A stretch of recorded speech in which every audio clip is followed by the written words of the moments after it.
1:45 on the button. This afternoon, I am going to be joining up with my friend Nick Ricada, who for the afternoon session. I'm actually going to jump on over to him right now. So that's what we're going to do. The court has not yet resumed. It's a good time. I'm going to pick up with him over there. Let me we'll just put in his code here. We got it.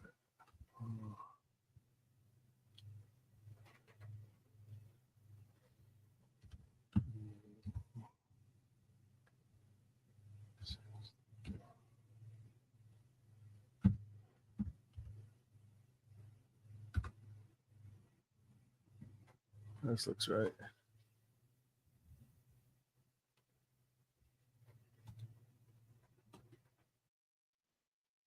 It's just about to start up.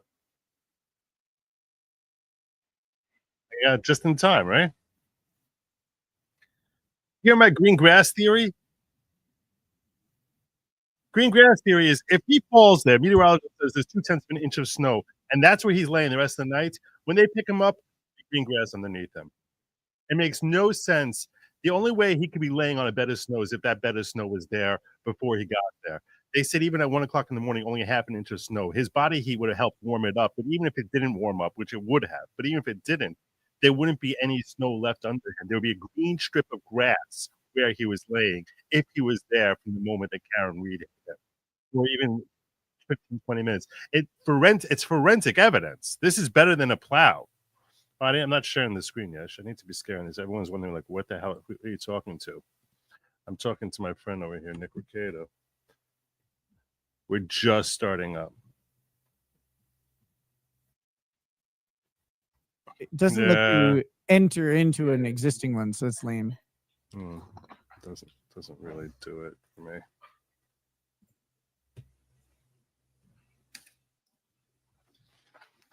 My audience is saying you're an expert on snow, so I assume that's because you live in Minnesota. Yes. Yes. I've actually sampled several different types of snow.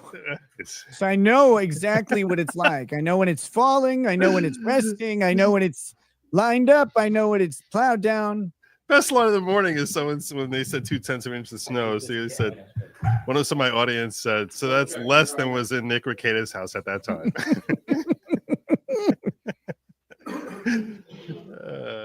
Good times. My crime of time. May I call the Commonwealth's next witness?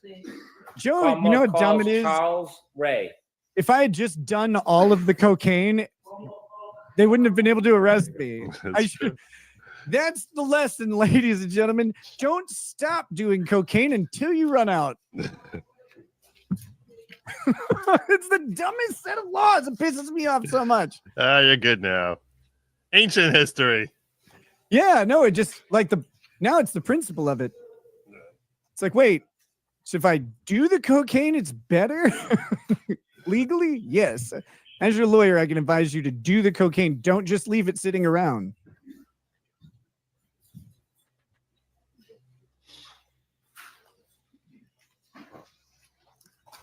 Who is Charles Ray? Do you know? I don't know. No one knows. Why would I know anything about this? I don't even know. I am going to have to step away in a minute. I have to go pick up my travel voucher from my probation officer. They close at 3:30, so I actually have to go before the stream's over, which sucks. If we could, we'll call it different witness. Okay. We'll call. Oh, good job. So kick him over to me when you're done. Kevin O'Hara, please. Well, I'm going to keep the stream running. Oh, okay. You're welcome to stay. What are we doing here? I can actually, I can throw in my headphones and try and contribute as I go, but I can't be on camera or anything. All right. That's the questionable audio. I tried to do it through my car audio the other day, and StreamYard does not like car audio at all. So it was like I was getting a lot of feedback. That was with you and Bronco. Yeah. When you leave, I am going to tell your audience I'm leaving that they should join me. That's what I'm going to do. So I mean, you can tell them. I'm gonna vulture your audience. Everybody should go subscribe to Good Logic. Hey, I told him I'm going to be gone Thursday and Friday because I'm going to be at Hackamania in Las Vegas, and I said, the first channel that people should check out is yours for live streaming coverage of the case. I'll see counsel at sidebar, please. Thank you, I appreciate that. I will tell you that next week, I'm starting to cover the Diddy trial live in person. I'm going down to the courthouse in New York.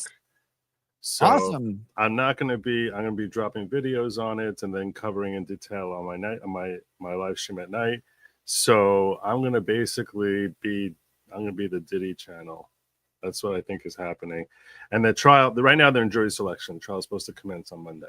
So yeah, that'll be awesome. I would love it if you'd pop in and give us some updates and stuff. Sure. So we'll keep in touch, obviously. I know where how you been, man? I know where you live. It's been a couple days. Everyone knows where you live. Yeah, thanks, Court. It's Court's fault, not mine. Yeah, what did you think of Officer Red Solo Cup? I thought that guy was great. I want him to investigate my crimes. I want him. I want the guy who says I don't have probable cause when I've got a dead body sitting on the lawn. It was crazy, wasn't it? I was just like, what? Again, I don't always hate it. I feel weird bringing my own stuff into it. But in my case, probable cause is literally some guy online said I might have cocaine in my house. There is powder on my nose in a live stream. And they're like, that's probable cause to search your house. But a dead guy on the lawn. Dead guy on the lawn. They're like, you know what? We don't know if he went in the house or not. It's like, I know. You should go look. Yeah. Yeah. It's wild to think about. I had all sorts of questions. Don't tell me for a second that if the owner of the house wasn't a cop, that they wouldn't at least interview every person in the house, At the very least, maybe you can't get probable cause, but at least interview, say, hey, who was here last night? Ask. Just ask. Give us a full list of everyone who was here last night. You don't need a warrant. They could just. All right, he could Mr. just. Brennan, the next witness for the Commonwealth is who? We're going to return to Plus, can I look Charles around Ray. your house? Okay. There's a dead guy on the Jurors, lawn. thank you for your patience. Can we take a peek? It's crazy.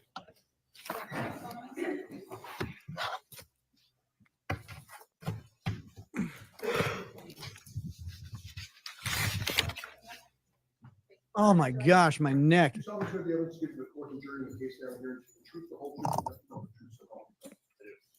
Say I need a chiropractor, but those guys are CIA, all of them.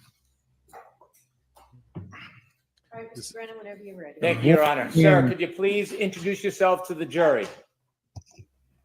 Yes, good afternoon. My name is Charles Ray. I'm a lieutenant with the Canton Police. Last name R-A-E. How long have you worked for the Canton Police Department? Approximately 25 years. And when were you assigned lieutenant? Approximately 10 years ago. I want to go back to January 29th, 2022. Do you remember that morning? Yes. Were you working that morning? Yes, I came in for the day shift. When you first came in for the day shift, did you have any particular duties or responsibilities? I would have been a patrol shift commander for the 7:45 a.m. to 3:45 p.m. Incoming shift. Had you learned about an event that occurred at 34 Fairview Road? I had. Were you part of that response or group of officers that went to 34 Fairview Road? No, I was not. Your role that morning was unrelated to 34 Fairview Road?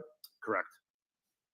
At some point, did you learn the name of the person who was at 34 Fairview Road that needed medical Say attention? 34 Fairview Road again. Say it What was again. that person's name? Mr. John O'Keefe. Did you learn that Mr. O'Keefe was brought to the hospital? I did. At some point, were you advised of his status? At some point later in the day, yes.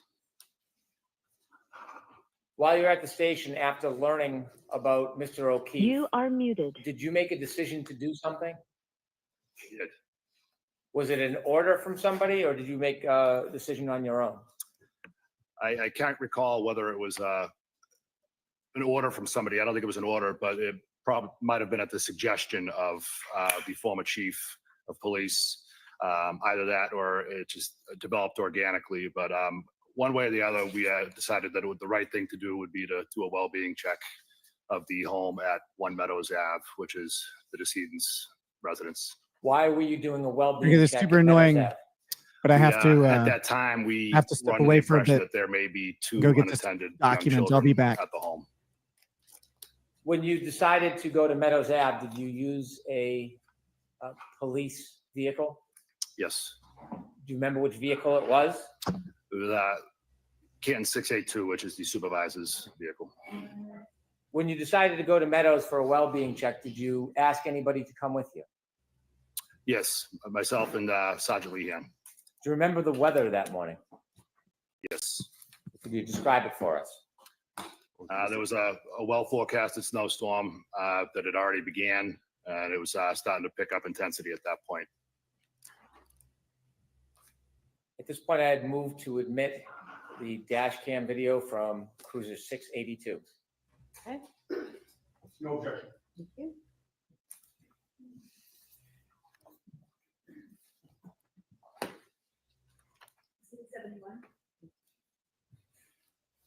Did you travel from the police station to Meadows? Yes, Do you remember about how long that took you? a few minutes. Who was driving?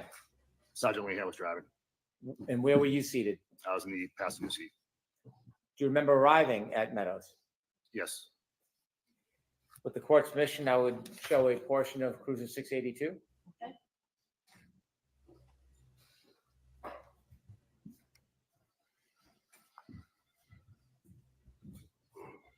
Pathetic.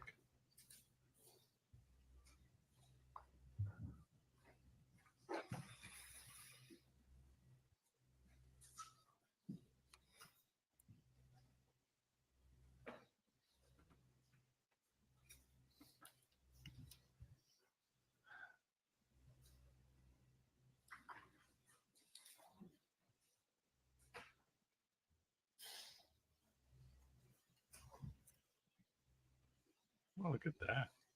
Uh-huh.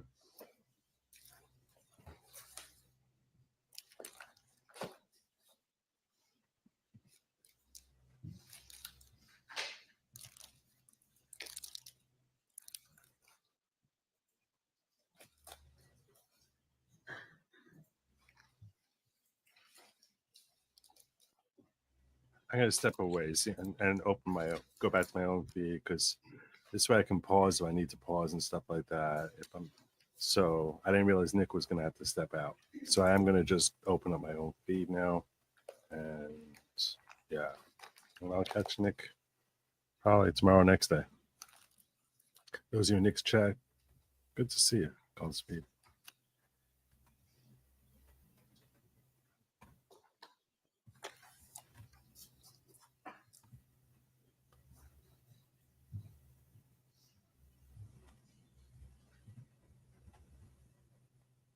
All right. Let's go live here.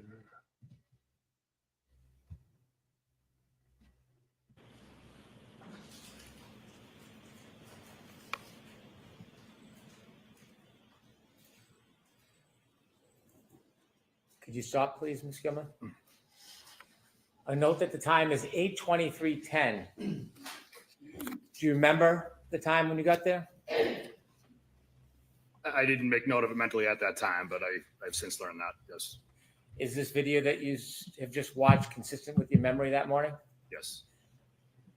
The cruiser cam is showing 2 vehicles in the driveway. When you arrived that morning, did you know whose vehicles they were? At that time, no. At that time, did you pay any particular attention to either of those vehicles? No.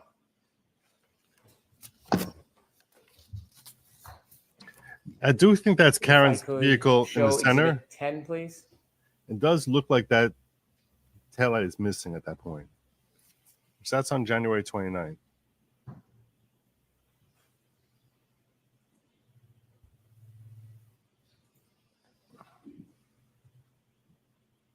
I understand that.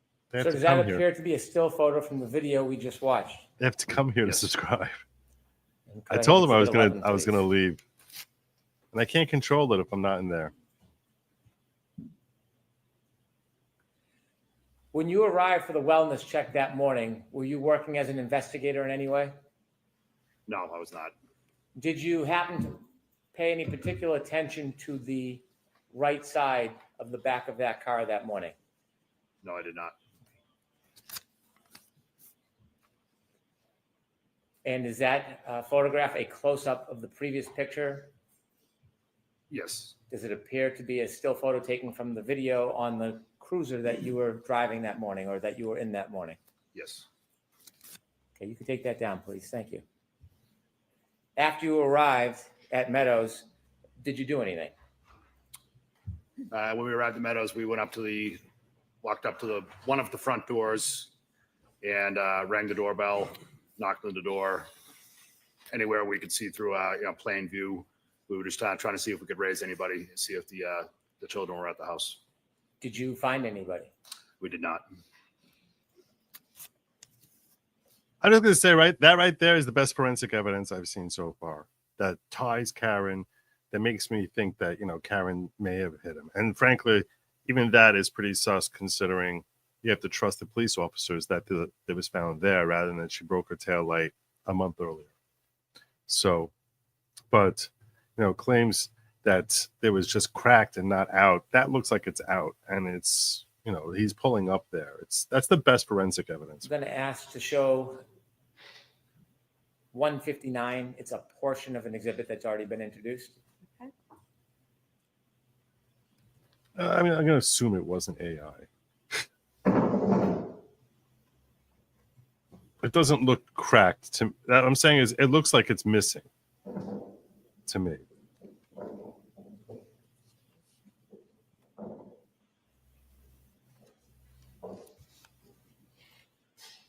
Yeah, exactly. And there's snow inside there also. Like that would naturally drift into that bacon area. Great catch on the snow being in there. This is what I was talking about as far as just understanding how snow naturally falls. And Northeasterners are attuned to that. We deal with this all the time. Less so recently, not going to kid you. A lot less snow. I'm noted to Lawgic. We have a lot less snow over the last 7 years.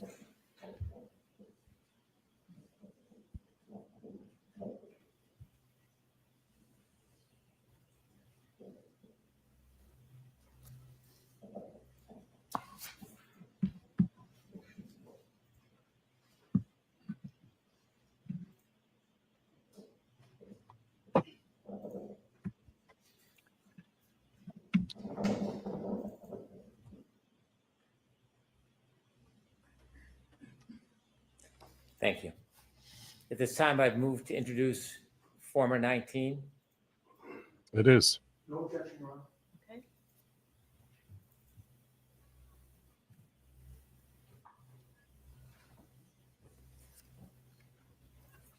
If you're wondering, it's mushroom soup. Exhibit 72.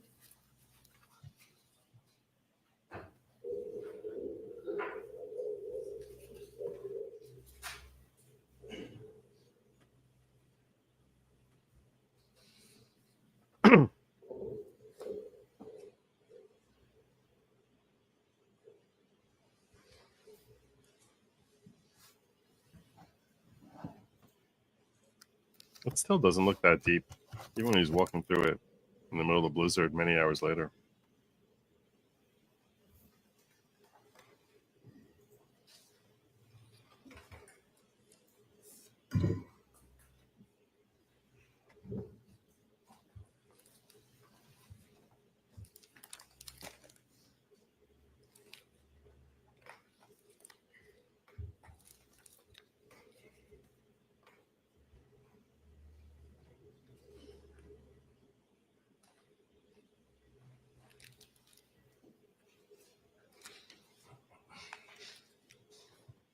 Thank you. So this is interesting because The it first looks like video it's missing that's- there. Well, the second to last video you Before just it gets saw, to is that Sally you and your Port. partner arriving. Correct. In the last video, who's in the doorway? I was on the right side of the frame, and Sergeant Lehan was on the left side of the frame. How long did you spend at the residence for the wellness check? A few minutes. I don't think more than 5 minutes. Thank you. I have no further questions for the witness. All right, any questions, Mr. Yanez? We have no questions, Your Honor. Thank you. Oh, Interesting. so you are all set in time. No questions. So Charles Ray gets us a cracked tail light or a missing tail light or My what it next looks like. witness would be Kevin O'Hara.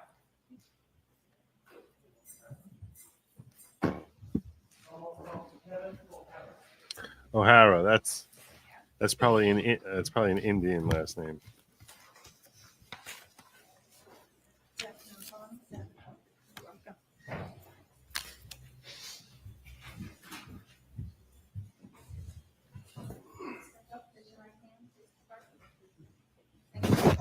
Oh wow, much paler than most Indians. The evidence given to the court and jury in the case of Alan Jackson, the truth, the whole truth, and nothing but the truth, so help you God.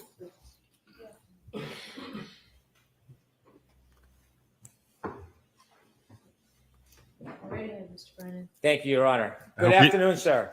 Good afternoon. sir. Please tell me he's a Could you chief. please introduce yourself to the jury, spell your last name for the record? My name is Kevin O'Hara, O'Hara. Where do you work? I'm a lieutenant with the Massachusetts State Police, How long have you worked for the Massachusetts State Police? 23 years. When you began your career, what was your role with the Massachusetts State Police? I was assigned as a trooper, a patrol trooper, working out of several barracks across the state. Did you have to have any special education or training before you became an official Massachusetts State Police trooper? Yes, I did. We went to a 6-month academy in New Braintree. How long were you on patrol for? I was on patrol for 17 years until I became a sergeant in 2018. So 16 years, became a sergeant, then a lieutenant. In those 16 years, did you have any additional training after basic academy? Yes, continued training throughout the years, additional training. Eventually, I wound up joining a search and rescue team, went to search and rescue training. Tell us a little bit about search and rescue, what you did and what you do. I'm the team commander for the State Police Special Emergency Response Team, which is known as CERT. I'm also the search and rescue coordinator for the state of Massachusetts. As a team, we conduct monthly trainings, at least twice a month, where our team will come together and train. We've been to trainings all across the country to hit national training standards. Do you have any particular roles when you look for certain types of things? So for CERT, we have 3 main mission types. We will do lost missing person searches, we will do evidence searches, and then we also do crowd control or security at large scale events such as the Boston Marathon, the July 4th celebration. We get assigned to Gillette Stadium for all the events down there as well. You mentioned that you work, part of your work is looking for missing persons. Yes, sir. Did you receive any specialized training, have any special experience looking for missing persons as far as training technique? Yes, we get certifications through NASAR, which is a national search and rescue organization, NUSAR, which is a New England-based search and rescue group. We will train several different types of trainings to, improve our search techniques, including man tracking, probability of detection, critical separation, which is how we'll line up as we're searching certain areas. We've also gone, as I stated before, to national trainings where we've now really used a lot of statistical-based searching in our searches. We'll use live tracking maps now, so we've really advanced the way we search for missing persons. When you're searching for a missing person, is there a routine or does it depend case by case?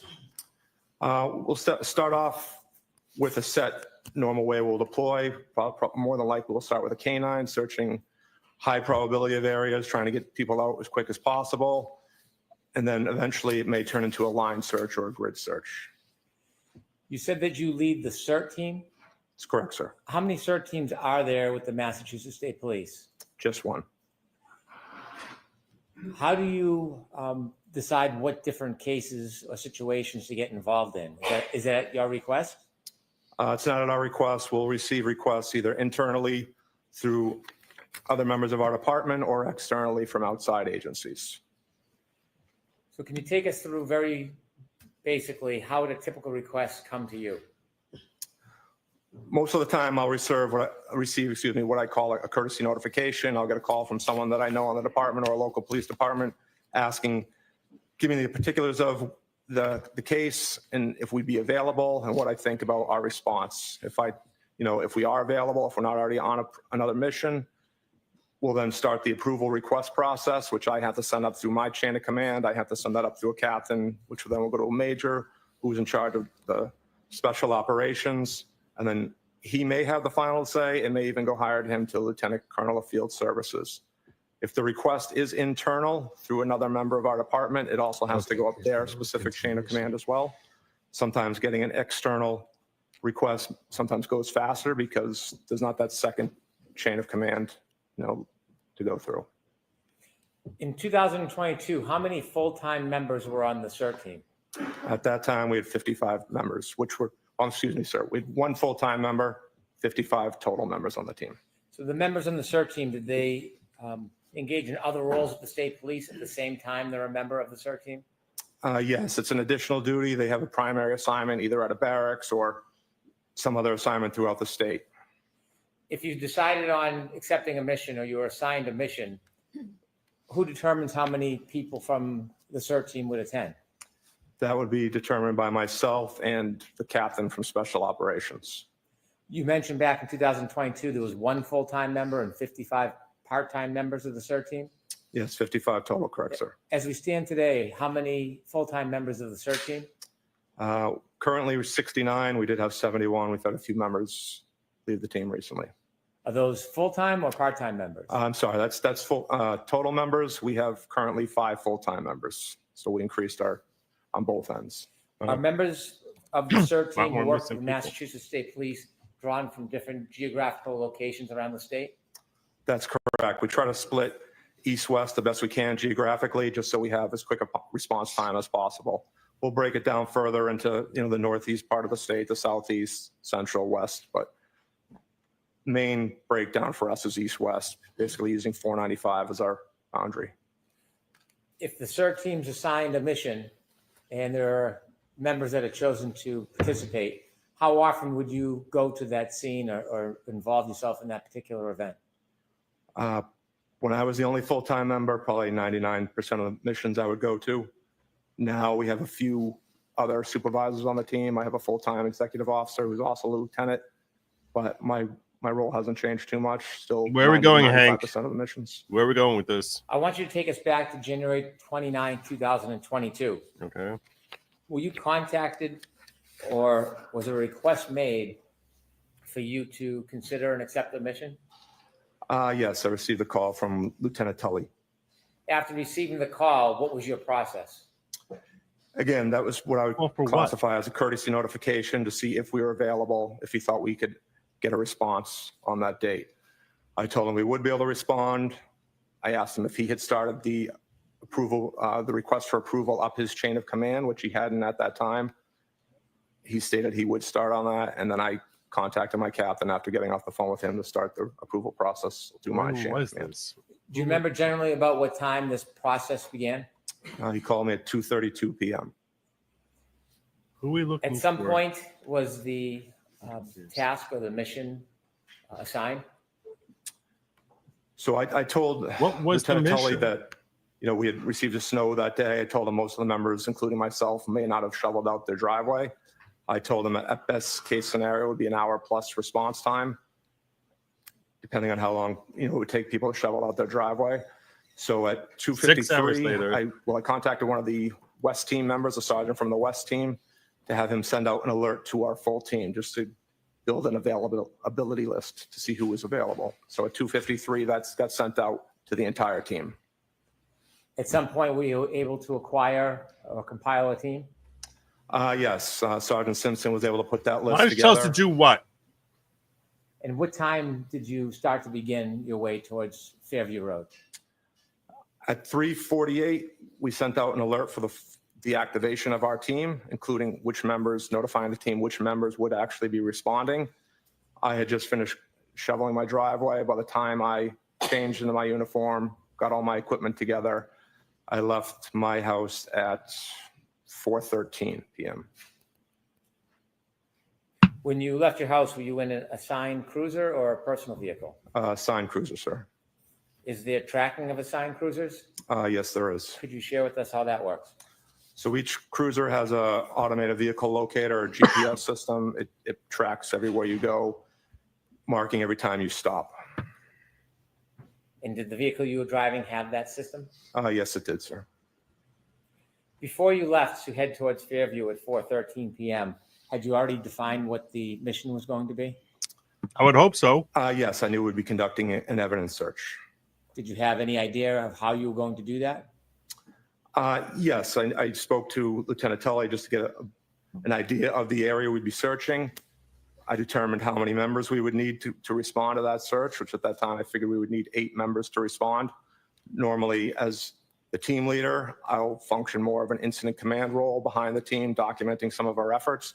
So we dispatched 8 members to the scene. Unfortunately, due to the snow, one of my members was not able to respond. So we only had 7 members officially arrive on scene, including myself, which changed the dynamics a little bit of our search, but nothing major. How did it change the dynamics of your search? Well, like I stated, normally I would stay behind the line of searchers, documenting what they do, more of as a command role. But because we were 1 member short, I wound up participating in the search, more hands-on than maybe normal. Did you ultimately actively participate in the search firsthand? Yes, I did, sir. Tell us about when you first arrive at 34 Fairview and you get out of your cruiser. What's the weather like at that point? Still snowing. What's the temperature like? Very cold.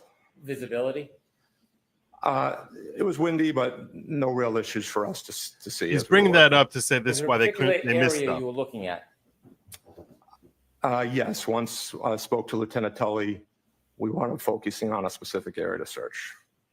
What time did you arrive at 34 Fairview? 4:56 p.m. Did any of your team arrive before you?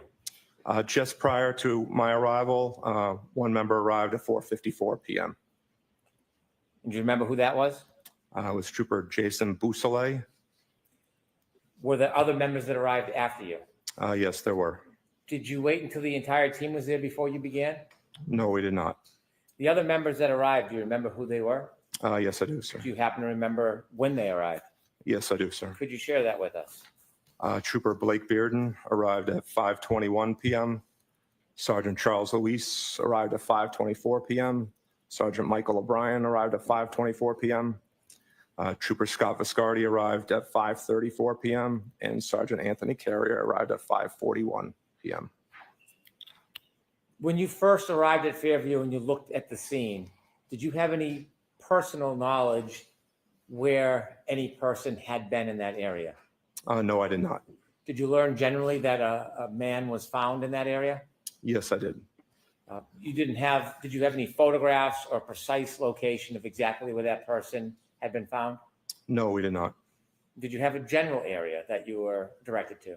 Yes, sir. Any landmarks you can share with us in the general area where you were going to be focused on? Flagpole. There was a flagpole in front of the residence. There was also a fire hydrant in front of the residence. Who made the determination of the scope of the area that you would search? I made the final markings of the distance we wanted to search, but we were guided by Lieutenant Tully's information he was able to provide for me. How did you decide the depth and the broadness of the area you were going to search? He informed me that there was a vehicle involved in the incident. He told me where that vehicle had been parked.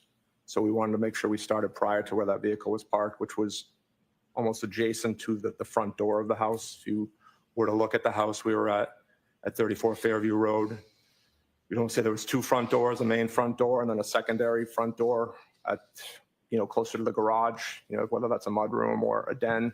So he stated the vehicle was parked almost directly across from the main front door, which again, looking at the house, that's on the left front door. So we marked off that as our starting location and we wanted to search down to the fire hydrant. Were you looking randomly or was there any specific items you may have been looking for? No, we were instructed that it was believed that the vehicle may have had a broken taillight. So we were looking for taillight pieces. We also were informed the victim in this incident was missing his shoe. So we're going to be looking for his sneaker as well. What tools did you and your team bring to begin the search? We brought shovels. We also brought push broom. I brought a couple of garden rakes. And we also were all equipped with headlamps, hiking lamps that you would wear. Were the headlamps the only lighting you had for the search? Once we began the search, we wound up turning a few of the cruisers around just to put some extra headlights on the scene. It gets dark early. Were the cruisers In parked so January. they were facing the yard? They were parked on the street, just covering the streets. They're not angled towards the yard at all. I want to ask you some questions about the tools you brought. You said you had shovels, some garden rakes, and brooms. Yes, sir. What was the purpose of the brooms? Just to help us sift through the snow very carefully. We want to be slow and methodical as we went through the area. How about the shovels? Were you concerned that if you used the shovel, you could hit an item and break it? Yes, but we went as slow as we could, layer by layer, as we moved down throughout the snow. When you use shovels, were you digging like you would dig vegetables in a garden? No, sir. Could you explain a little bit about the process before we get into the actual search of how you as a team would look through snow? Would you just pick it up and turn it over, or was there a process in place? No, eventually we wound up going again. Our searches, we'll call it a grid search, but it's a line search where we're all lined up. Again, talking about critical spacing. If we're searching for a particular item on a search, we may use a replica item to say, okay, how far can each member be away from each other? Because this was such a small search area, our members lined up almost shoulder to shoulder. Once we were on a line, we would slowly move forward, each member taking out snow, sifting, small layers, sifting it out at their own feet with a right flank along the curb in front of the house. That snow would eventually get moved out to the street where I was standing. I was the left flank on our line. I would then re-go through that snow, make sure we didn't miss any items or by accident carry an item that we were looking for over towards the middle of the street. Once I was satisfied there wasn't anything there, I would take that snow and throw it across to the other side of the street. Before you began the search, did you have a chance to look around at the surroundings, including the street, the berm separating the street from the yard, and the area you're going to look at? Yes, I did, sir. Did you see any evidence that there had been any plowing before you arrived? Yes, the plow had come through the area. The plow had not gone curb to curb, so we had a good 3 to 4 foot embankment coming off each curb. So at that embankment where the snow had come to, there was higher levels of snow before it dropped down to the normal snow depth that the rest of the area had received. Could you describe a little more simply what you mean that the plow didn't go curb to curb? So again, the plow had probably only done enough distance for maybe 2 vehicles to safely pass each other, not enough to go all the way to the curb on each side of the street. As we wound up parking, the responding members, as they wound up parking in the snow closer to the curb, and at the end of the night, several of the cruisers were stuck. We had to push them out.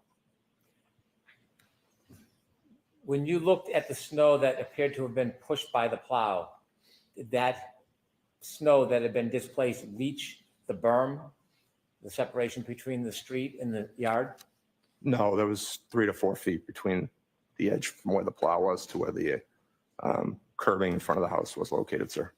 The area where you searched or where you were pointed to where Mr. O'Keefe was in that general area, did it look like any snow from any plow had reached that area? No, it did not. When you began the searching, do you know what time it was that you actually began searching? We moved my cruiser and Trooper Boussolet's cruiser at 5:20. We had started gridding off where we wanted to search, but at 5:20, that's when we moved our cruisers to put the headlights on. That's right. Trooper Bearden and the 2 sergeants arrived quickly after on scene. So by 5:24, we started. All 5 of us were lined up shoveling. When the 2 other members arrived on scene, they just joined in on the line to help us move. From when you first arrived at 4:56 p.m. to when you began the search at 5:20 p.m., did you see anybody enter the area that you were going to search other than you or a CERT team member? No, they did not. Were there other people in the area outside the scene or the grid that you were going to search other than you and members of your CERT team? Lieutenant Tully arrived on scene. Was there anybody with Lieutenant Tully? At one point, he had several other people with him. Maybe I believe 5 throughout our search. Maybe 5 different people, including him, were on scene. Were those people part of state police? At least one, maybe two. Unfortunately, I don't recognize all 2,500 members in our department, but there were probably about 5 total people on scene, sir. Was there somebody who was picking up any evidence that you may find and putting it in bags and preserving it? After we found located evidence, it was documented on scene by the detectives. So you yourself were not documenting? No, and again, that's maybe a little change in the dynamics. If I had been more of in an incident commander role, I probably would have documented time, location, again, for our internal records. Primary record will always be at the hands of the detectives. But because I was actively searching, the detectives handled all documentation. Did you see somebody from the state police putting evidence in bags after it was pointed out to you? Yes, sir, they did. When you began the search, what part of the street or yard did you begin with? We started where we were informed the vehicle was parked, which again was by, almost directly across from the front door of the house. And we began working south towards Chapman Street. During the process of the search, if somebody were to find a piece of evidence, what was the process? What would happen? He would notify myself and Lieutenant Tully, and we would stop our operation until that was documented by the detectives on scene and collected. Do you know what time the first piece of evidence was found? I believe it was 5:45, sir. Do you remember what the first piece or item that you or the search team found was? It was a piece of taillight.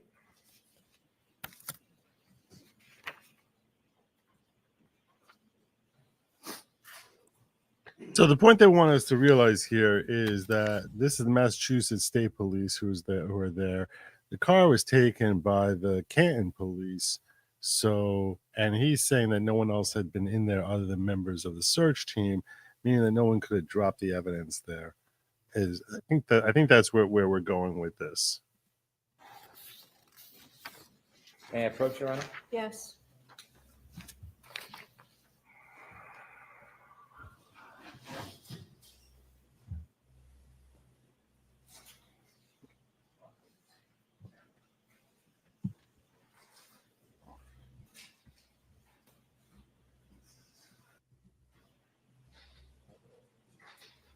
Photograph, you recognize what is in them.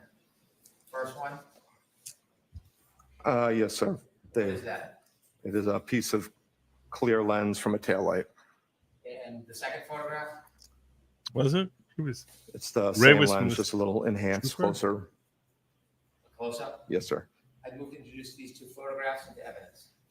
No objection, Your Honor. All right, so one is a close-up of the other. It is. So Madam Court Reporter will be the next plus A. 73 and 73A.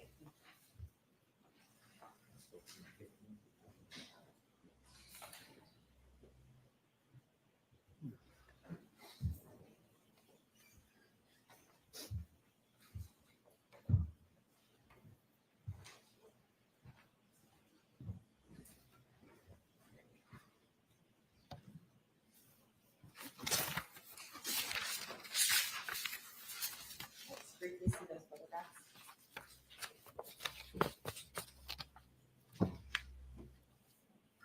With the court's permission, could I show the exhibits? Yeah.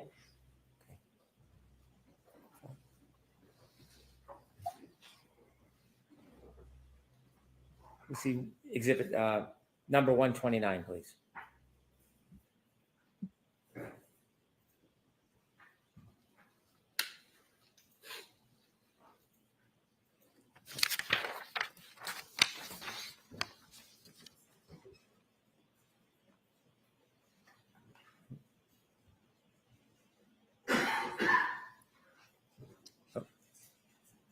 Doesn't have them.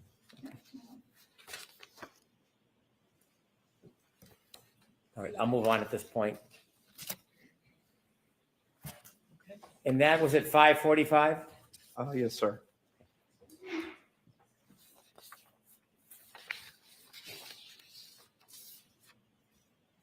At 5:50, do you know if another item was found?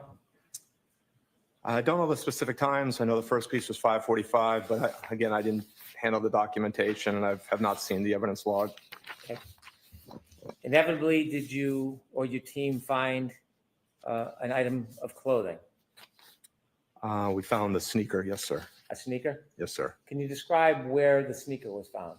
Sneaker was flush up against the curb and it was inverted upside down. Was there anything in the sneaker? There was snow on and inside the sneaker. May I approach? Yes. Snow on the sneaker. By the curb. So I mentioned before it's by the door. That's a very big difference, obviously.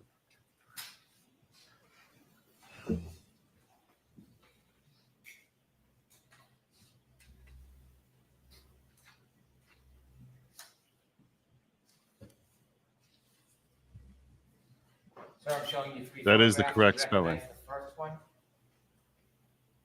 Yes, sir. That's a photograph of the sneaker we recovered.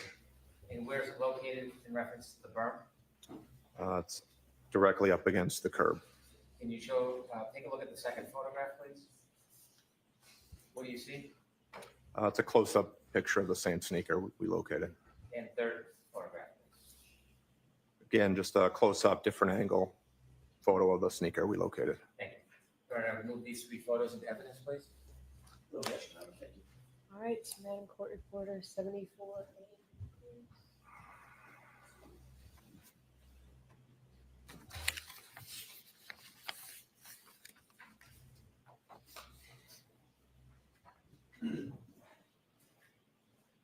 Seventy-four, 74A, and 74B, so mark. Thank you.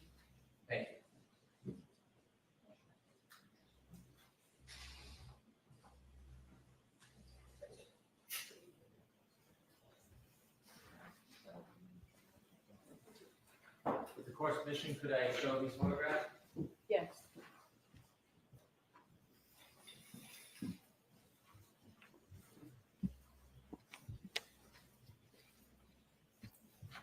Could we get a more of a close-up, Ms. Gilman?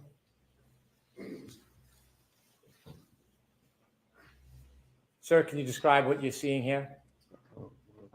That's the sneaker we located up against the curb. You can see the snow in the background, and that's the flagpole in front of the house. You can see it's still snowing at this time.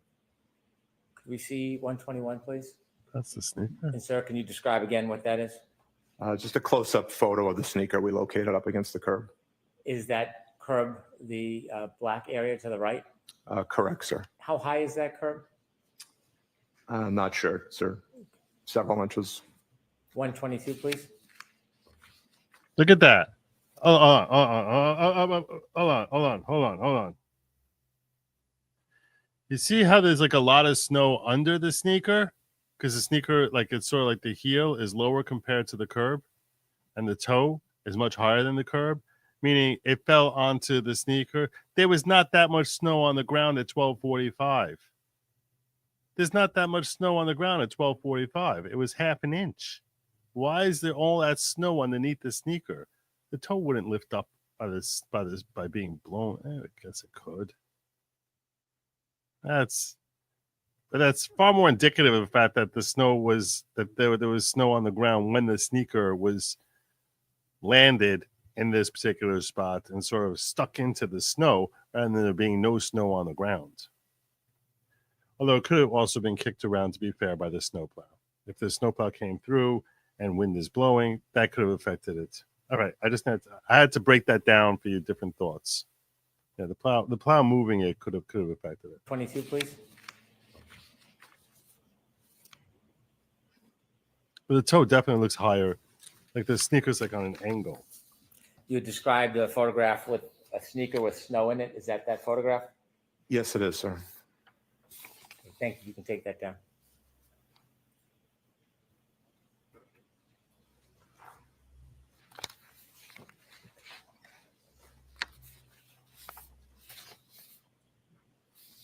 That night, do you recall if there was any other pieces of taillight recovered?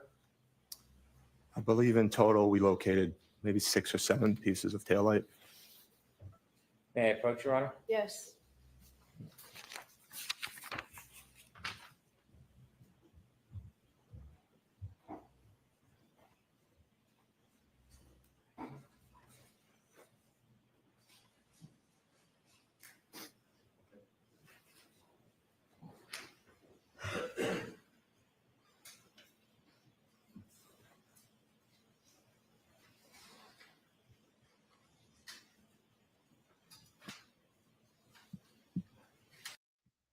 sir? Yes, I do, sir. And what's in that photograph? It's a piece of red taillight that we located. Could you look at the second photograph, please? Yes, sir. What do you see there? It's the same piece of taillight that we recovered, just a close-up version. You can see the molding of an overturned shovel. That piece of taillight actually came up as one of our team members was shoveling. When he overturned his shovel, the piece of taillight was there, and you can see the actual molding from his shovel. And the third photograph? That is another piece of taillight that we located at ground level. A different piece? Yes, sir. Let's stick with photographs 1 and 2. Photographs 1 and 2, a close-up and a further view of a piece of taillight. Are those fair and accurate depictions? Is that piece appeared that night? Yes, they are, sir. All right, move to introduce 2 photographs into evidence. Thank you. One's a close-up, right? Yeah, Your Honor. 75A.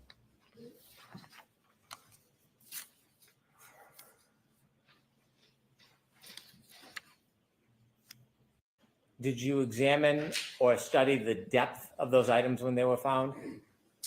I did not, sir. Gave them a glance when our team members told us we found something, and then Lieutenant Tully took over documentation. I returned to my place, on our line. Do you know if any of the items were touching the ground or were they on snow? A couple of the pieces were found at ground level, touching the asphalt. So that's very helpful to the state. That's very And helpful you to said the there was state. another item found that we just talked about? A separate piece of taillight? Yes, that photo you showed me was a separate piece of the taillight we located, sir. Any approach? Yes. The tail light being at ground level is very helpful to the state because ask yourself this: Show me if 2 some photographs. cop smashed the tail light, First photograph, Yes, sir. what do you see? how would they get it down Piece to of ground taillight level below the at ground snow level. And if you could look at the second without photograph, really what's disturbing there? the snow? It's a close-up enhanced view of that same piece of taillight. So it's just a different view of the same piece of taillight? Correct, sir. Is that a fair and accurate depiction as that piece of taillight appeared that night? Yes, it is, sir. I would move these 2 into evidence, 1 photograph and the second is a closer-up view. No objection. Okay.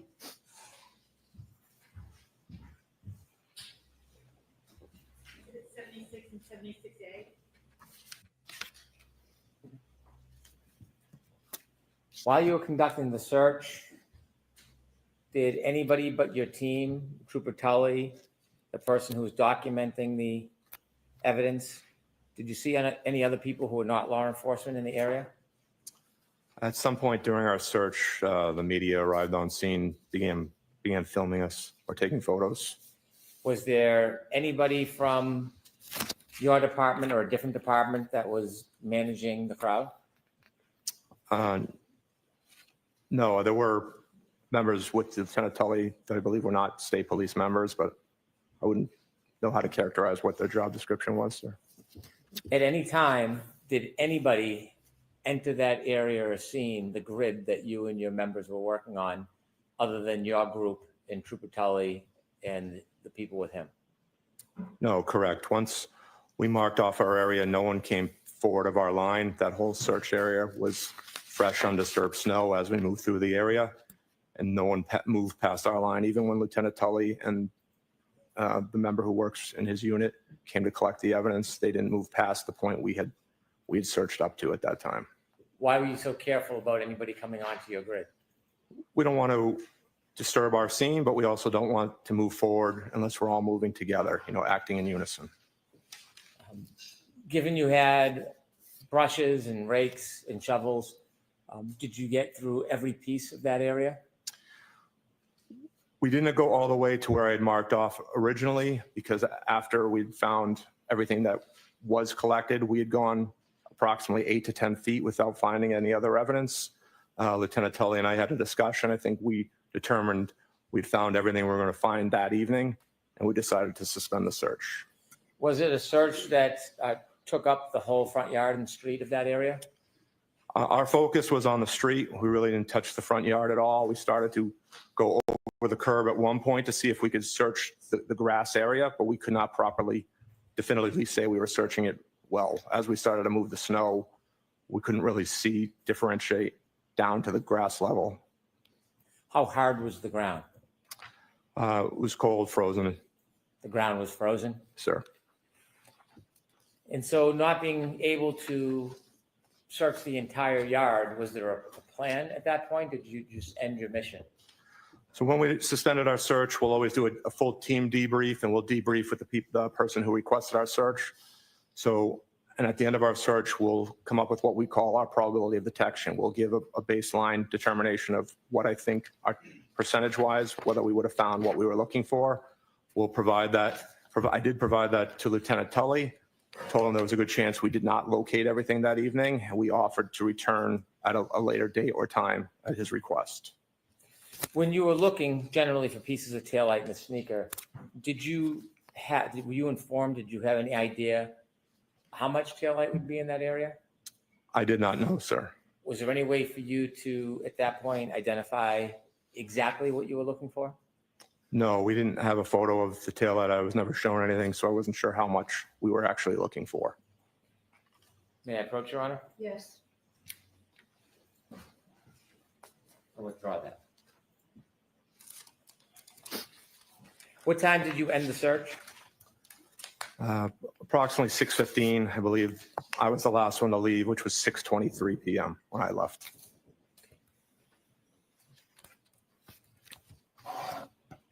And so how long was the entire search? It was about 55 minutes. We started again around 5:20, ending around 6:15, sir. Do you know if any other colleagues or members went back at a later date? I've been informed that they did, yes, but not from my team, but other members of our department. I'll allow it, just move on. Did your team go back? We did not, sir, no. Thank you. I have no further questions. Okay. So I think that they really need to cross him hard because he is really, he really is the one who's pinning Karen to the scene of the victim, to the scene of the crime.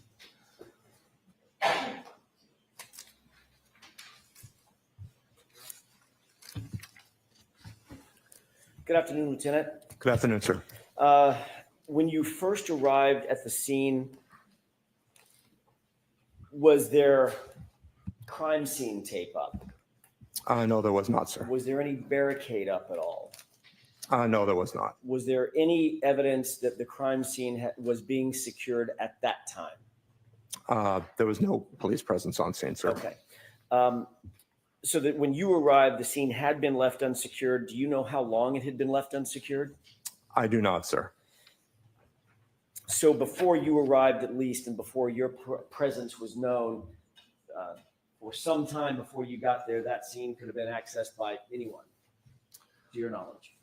Well, I think the weather played a good help in us with the scene security, because with that being fresh, undisturbed snow, and with the man tracking we do, we would be able to determine if anyone had access to that area. Of course, of course. But you don't have any personal knowledge of anybody actually securing that scene for onlookers, bypassers, anybody that wanted access to it, they could have had it.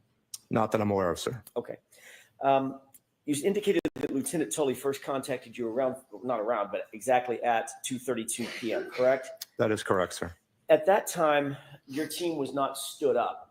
In other words, you were not activated because that was an initial call by Lieutenant Tully, not an activation call, correct? Correct. That's a courtesy notification, sir. And at that time, Lieutenant Tully had not received the proper protocol, the proper approvals through the protocol to actually have your team activate and have your team dispatched. Yes, I think he'll normally, when we get activated, before they start the process going through their chain of command, they'll call me just to see if we're available and if we could actually respond instead of wasting other people's time calling us. If I were to say, no, we are already assigned on another mission at this time. Right. So around 2:53, you indicated that one of your subordinates, Sergeant Simpson, notified the rest of the team that get ready, but we have not been given the green light, correct? Correct, sir. Building an availability list of who could respond. Okay. That was just kind of a precursor, if you will, for lack of a better phrase, to make sure that you had the available personnel. So when the green light, or if the green light came, you could activate. Correct, and to help start giving people the heads up to start shoveling their driveway. Like I said, as soon as I received that call from Lieutenant Tully, I hadn't shoveled my driveway yet. Okay. I went out and had to go clear my driveway and my cruiser. And the end of my driveway, we usually get plowed in by our plows. We had several feet of snow at the end of my driveway, sir. Lucky you. Yes. All right. Did Lieutenant Tully inform you in that first phone call that colleagues of his, Massachusetts State Police colleagues of his, were already en route to Dayton to retrieve or seize the SUV? He did not say that, sir. Did Lieutenant Tully inform you that Massachusetts State Police had actually contacted the Dayton Police Department for their assistance in potentially seizing that SUV? He did not tell me that, sir. Did he indicate to you, you indicated that your conversation was at 12:32. Did he indicate that he had just gotten off the phone with Dayton PD at 12:31, just a minute prior? Our phone call is at 2:32, sir. I'm sorry. I don't know if that can, Did I say 12:32? that's a different time you're looking to. 2:32, and he had just gotten off the phone with Dayton PD at 2:31. Did he indicate anything like that? No, we did not, sir. Okay. So we do know that at that 2:30-ish hour, you were not authorized to respond to the unit, to the location at that point. None of your units were en route at that point. No, neither one of us had requested approval through our chain of command at that time, sir. And you've already told us that you didn't head out until just after 4, sometime after 4 p.m.? Yes, my GPS data has me leaving my driveway at 4:13 p.m. Got it.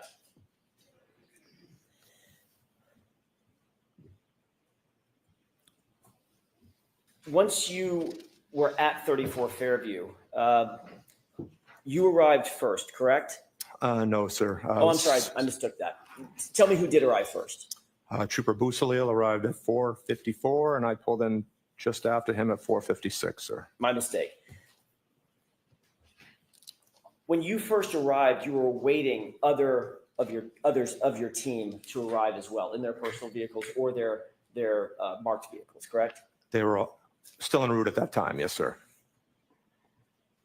When you got there, you did not know at that point where you were going to be directed to search, correct? I did not know, sir. All you knew was a residence and an address, correct? Correct. As your team members arrived, were they arriving in personal vehicles, cruisers, or some combination thereof? They were all arriving in state-issued cruisers. Okay, so all 7 of you arrived. There were 7 total, correct? Correct. We, again, initially started 8. One member was not able to get off the end of their street due to plowing, so we were 1 member short from the original dispatch. Understood. Lieutenant, when you arrived, given the fact that you did not know where you'd be searching, you've actually indicated previously that the flagpole, the fire hydrant, et cetera, that part of the lawn, that part of the yard was behind you as the cruisers pulled up and you parked your cruisers waiting for everybody to get there, correct? When I arrived, I parked almost at the end of the driveway of that residence, sir. Okay, was your tail facing the flagpole or was your nose facing the flagpole? Tail was facing the flagpole. So sir. you pulled up to the driveway, I'm guessing from Chapman? Yes. Heading north? Correct, sir. Yes, from Chapman. Okay, so you pulled over to the edge of the driveway, sort of on the wrong side of the street, I'm guessing. Same side as 34 Fairview, sir. Understood.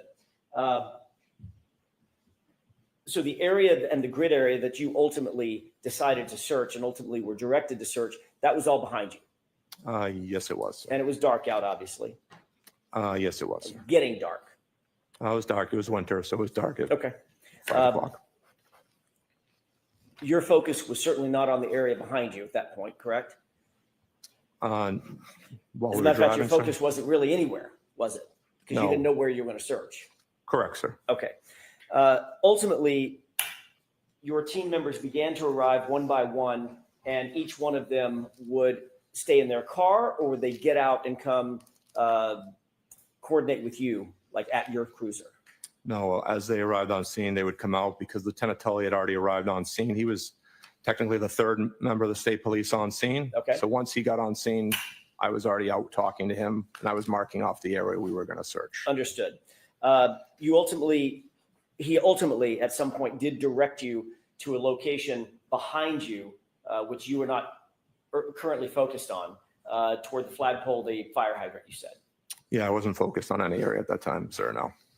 You marked those the areas out that Lieutenant Tully directed you to with some sort of grid coordinates, or was it just sort of a mental grid? No, I wound up marking, stepping it off in the area I wanted to search, sir. Did you use any string or rope or anything like that to physically grid the area off? No, I just marked a line in the snow, sir, where I wanted to Understood. start and where we wanted to end. And you did that with footprints? No, with the shovel and it a mark where we wanted to start and end, I sir. see. So sort of dragging a shovel in the line, Oh, right, in the just snow. where the berm was, sir. I knocked the berm down, made an obvious impression of where the shovel was Okay, at the starting location where ideally I wanted to end. perfect. You indicated that the area that you were searching was relatively undisturbed snow. You said that in direct examination, correct? It was undisturbed, yes, sir. But the street, everything from the berm in, the street had been plowed, correct? To a point, yes, sir. All right, and so that would be disturbed snow. Yeah, to a point, yes, sir. And what was the point? To where the snow that got plowed in it all rose up just like the end of your driveway would. There was a good 3 to 4 foot high barrier on each side of the street. Once you were able to knock down that initial barrier of snow, the level of snow dropped down to the normal depths that you would have seen in anyone's front lawn at that time, sir. And is that what you're calling the undisturbed portion of the snow? Correct, sir. Okay. Lieutenant Tully told you that you were going to be looking for a man's shoe, a sneaker of some sort, or a shoe of some sort, correct? He said sneaker, yes, sir.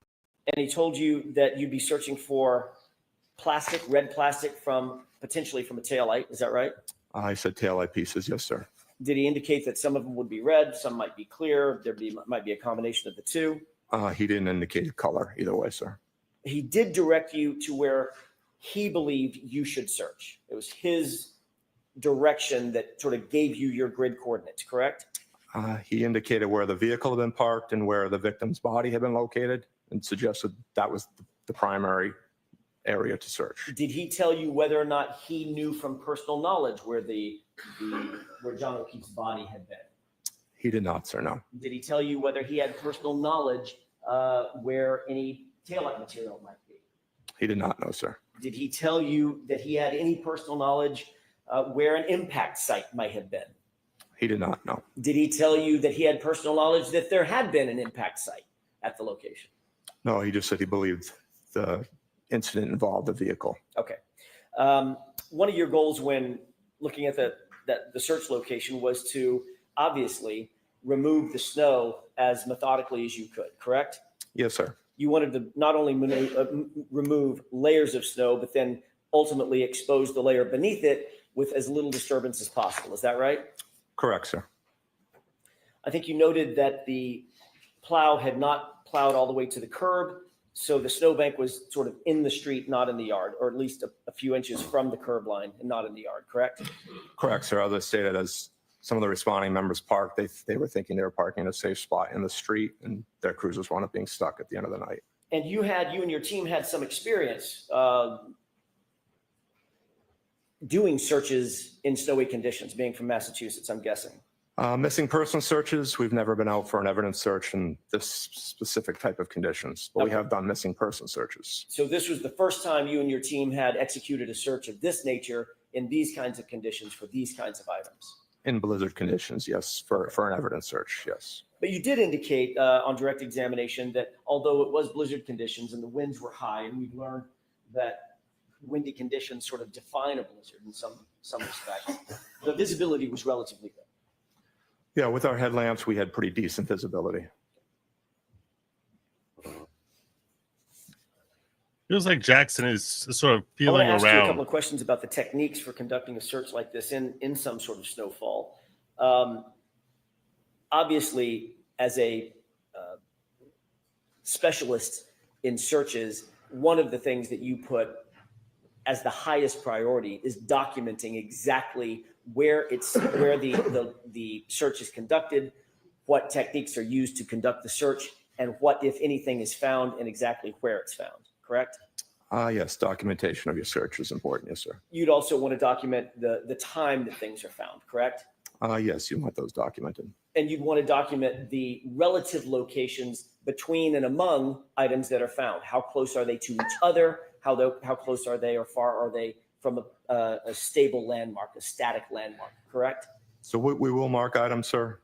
Okay. Measuring in between distances, they do get stamped when we mark our items. Measuring them would be at the discretion of the investigators themselves. And obviously that would be among the best practices to clearly document how a search is conducted, correct? Correct, sir. Another way to document the evidence or the search is to do it through either video evidence or photographic techniques, right? Just photographing, forensic photographs of where things are found, contextual photographs moving into close-up photographs, correct? That would be at the discretion of the detective, sir. And in this case, that discretion lay with Lieutenant Tully, correct? Yeah, he was the incident commander, correct, sir. You indicated a number of hand tools that you brought with you to the search to make sure that you had the tools necessary to get through the snow and get to the items that if there were any items out there, to get to the items you were looking for. Is that right? Correct, sir. And you did, in fact, remove layer by layer of snow and sort of sift through it as best you could, correct? Yes, sir. That also included some shovels where a shovel full of snow might be gathered and then turned over, correct? Yes, sir. All right. That was done somewhat methodically, is that right? Yes, it was, sir. And you wanted to make sure that you weren't missing anything as you were digging through the top layers of snow and getting down to something closer to the surface, correct? Correct, sir. And at that time, what was the level of snow, if you can estimate it? How much snowfall? I believe the area, not living that far from that location myself, was anywhere from 15 to 18 up to maybe 20 inches in certain towns. And again, this is after 5:45, 5:48 in the evening of January 29th. You can imagine When the standing out first there doing item was this. discovered was 5:45. Okay. Yes, sir. This cannot be a fun job. Obviously, a search of this complexity and with this many individuals and with those conditions required some level of significant coordination by you and your team, correct? Yes, sir. You had to account for all the personnel who were there. Is that right?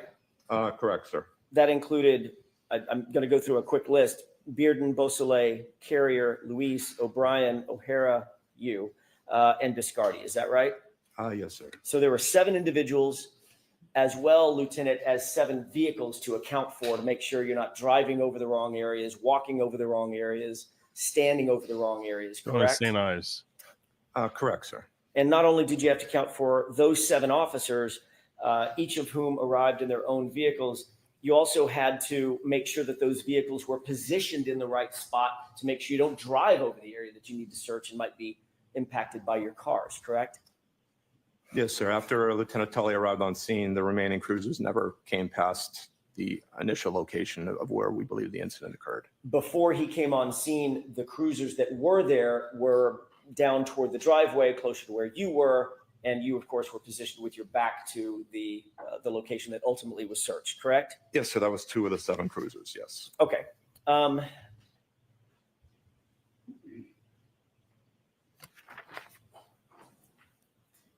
Once you learned where you wanted to search, you literally had to sort of turn around, physically turn things around to begin searching behind where you had originally positioned yourself. No fault of your own, you just didn't know where to go.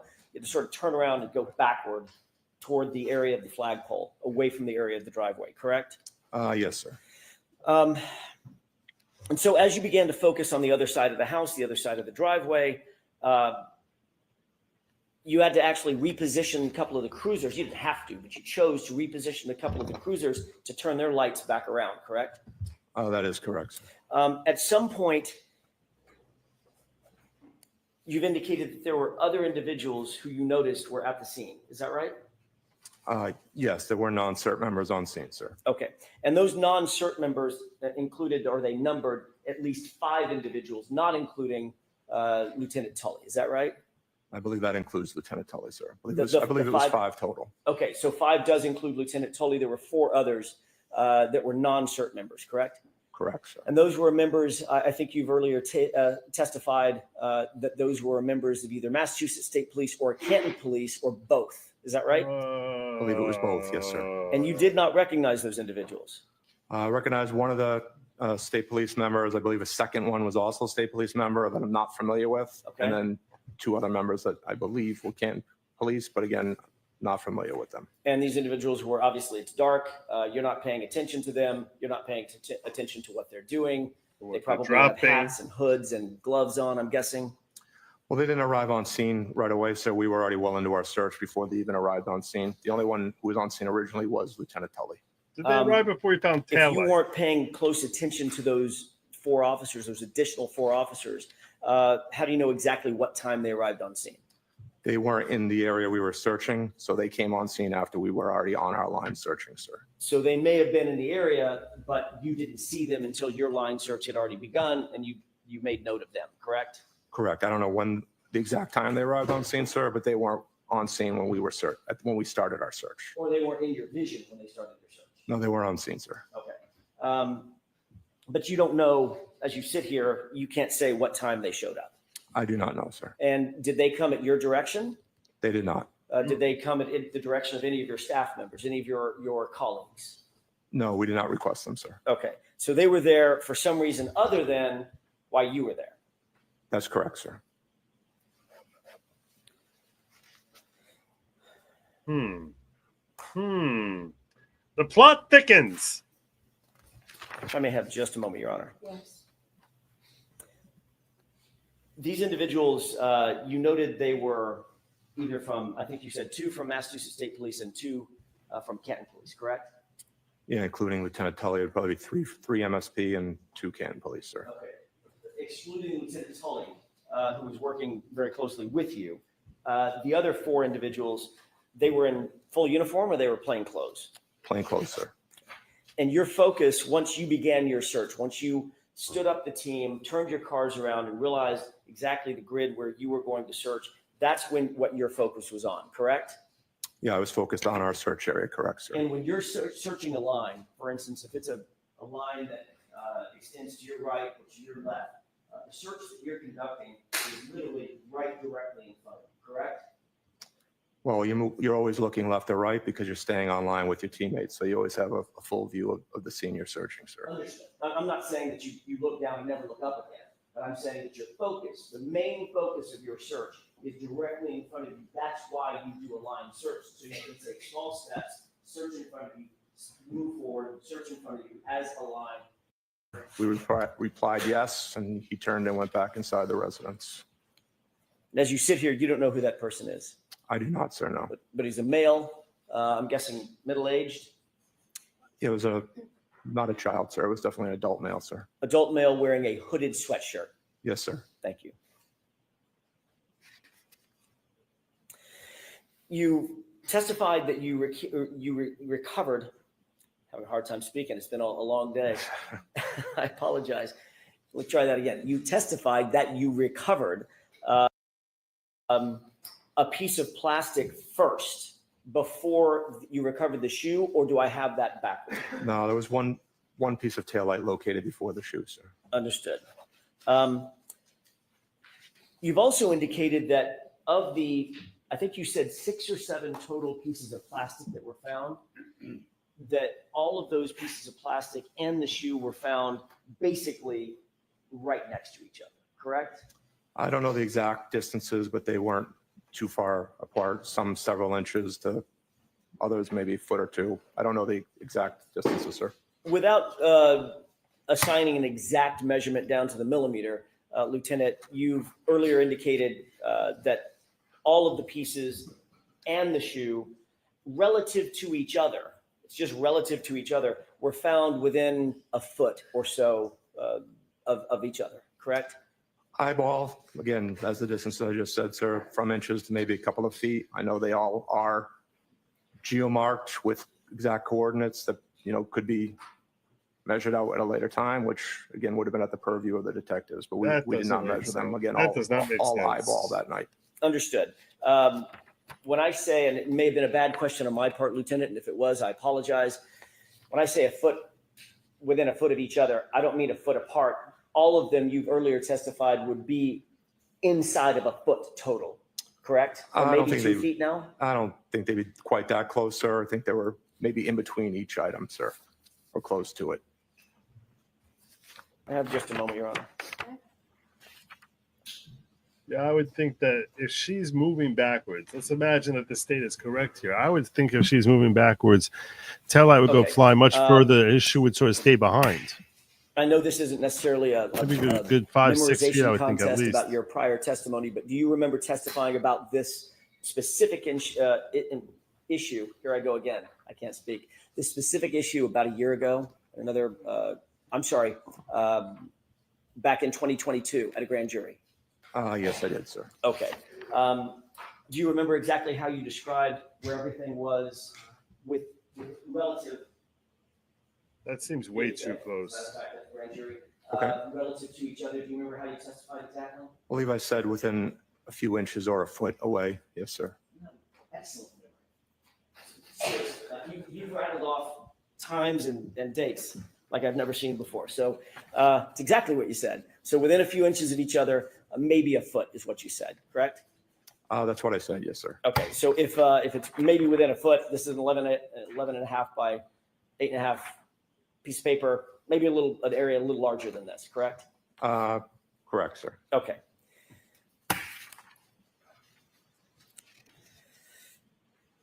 That sounds like it's dropped there, not.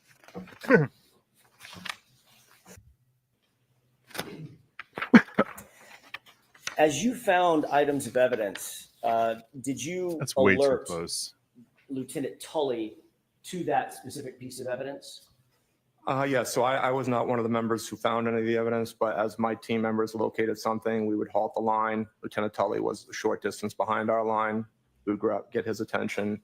We would cease our operations until he informed us that he felt it was properly documented. And ultimately, Lieutenant Tully was the person responsible for documenting that item. Is that right?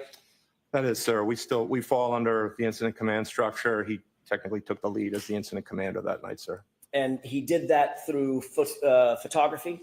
Yes, sir. So you saw him taking pictures of the items in their place once they were found, correct? Yeah, I believe he was the one taking photographs, sir. And by definition, Lieutenant, as a search like this is being conducted, unfortunately, moving snow means possibly moving the items themselves, correct? Potentially, yes, sir. They might end up in a shovel full of snow, you turn it upside down. That's not where the piece of evidence was to begin with, correct? Correct. It's been moved at that point. But in this case, nearly all of the pieces that you did find, including the shoe, were nearly next to each other, meaning within inches of one another, correct?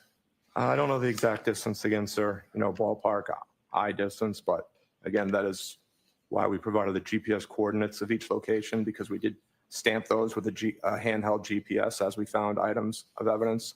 And all those locations were turned over with our report to be measured at the desire of the detectives, sir. Certainly, using that very impressive memory of yours, your memory back in May of 2022, May 5th of 2022, was that they were within inches of each other. I believe that's what I stated, yes, sir. Okay. That's what he wants. He wants them as close as possible. The closer they are, the more unrealistic it sounds that that's where they all naturally fell. Ultimately, you indicated that the search, after about 6 or 7 pieces were found, as well as the shoe, the search was suspended just after 6 o'clock, correct? Approximately 6:15-ish, sir, we stopped. We'd gone, like I stated earlier, we'd gone approximately 8 to 10 feet further south on the road without recovering any other pieces of taillight. We knew we had already located the sneaker, so we decided to suspend the search at that time until possibly a future date. And you were never called back out to the scene by Lieutenant Tully or anybody else, correct? No, we were not, sir. And did you become aware that over the next days and several weeks, there would be 40 more pieces of taillight claimed to be recovered at the scene? Did you become aware of that or no? I was aware other pieces were located. I did not know that was the number and I don't know exactly when I became aware of that. It was probably much later on, possibly at this location when I learned that information, sir. And you don't know, as you sit here, you don't know whom it was that recovered those additional pieces, correct? It was I've a never seen Michael the evidence Proctor? log, sir. And you don't know when those additional pieces were planted. I do not know. I actually think this guy seems credible. He's doing his best, but it's possible he got undercut by some other officers from Canton Police there who were looking out for Brian Albert or someone else. When Lieutenant Tully and you had a conversation about shutting down the scene, was Lieutenant Tully's comment to you after those first few pieces were found that he was, quote, very satisfied There's that such a you thing? had recovered everything that you were going to recover from that night, from that search? I need to try that. Mr. Brennan asked you about the conversation that you had with Lieutenant Tully to shut the scene down, to clear the scene, correct? Yes, so we conducted a debrief and I gave him, again, as I mentioned earlier, we provide a probability of detection. I tell him what the chances are. I think we found our items we were looking for and we determined to suspend the search. Do you remember testifying last year that Lieutenant Tully indicated that he was very satisfied with what was found? I don't know if I used the word very satisfied, but he was satisfied that evening that we had found everything we were going to find that night, sir. We have just a moment, Your Honor. Okay.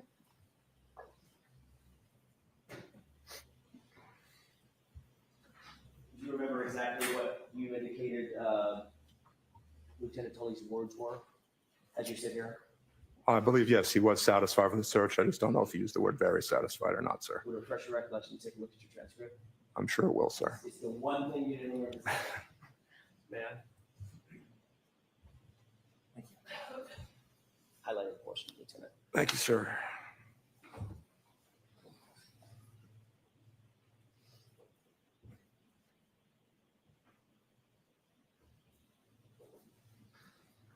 I'm just going on the date. Is this from last year or would this be from the grand jury, sir? June of last year. Okay. Yes, sir. So it does state here that I stated he was very satisfied with the search. Does that refresh your recollection that was the words that he used, or at least you remember him using at that time? Yeah, I believe, to the best of my recollection, sir. Fair. Fair. Yes. Thank you. Thank you, sir. Thank you, Lieutenant. May I have just a moment, Your Honor? Yes.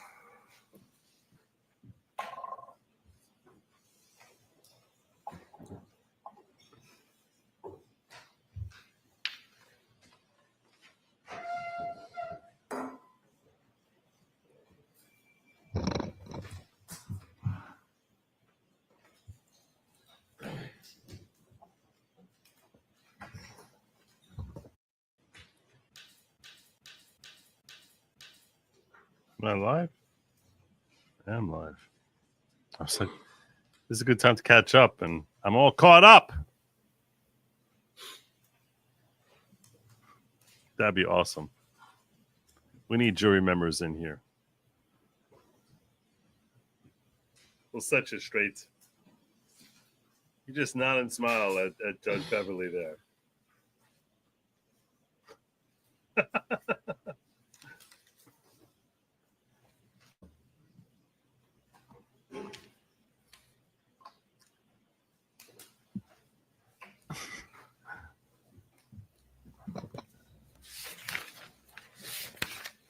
Lieutenant, there was one other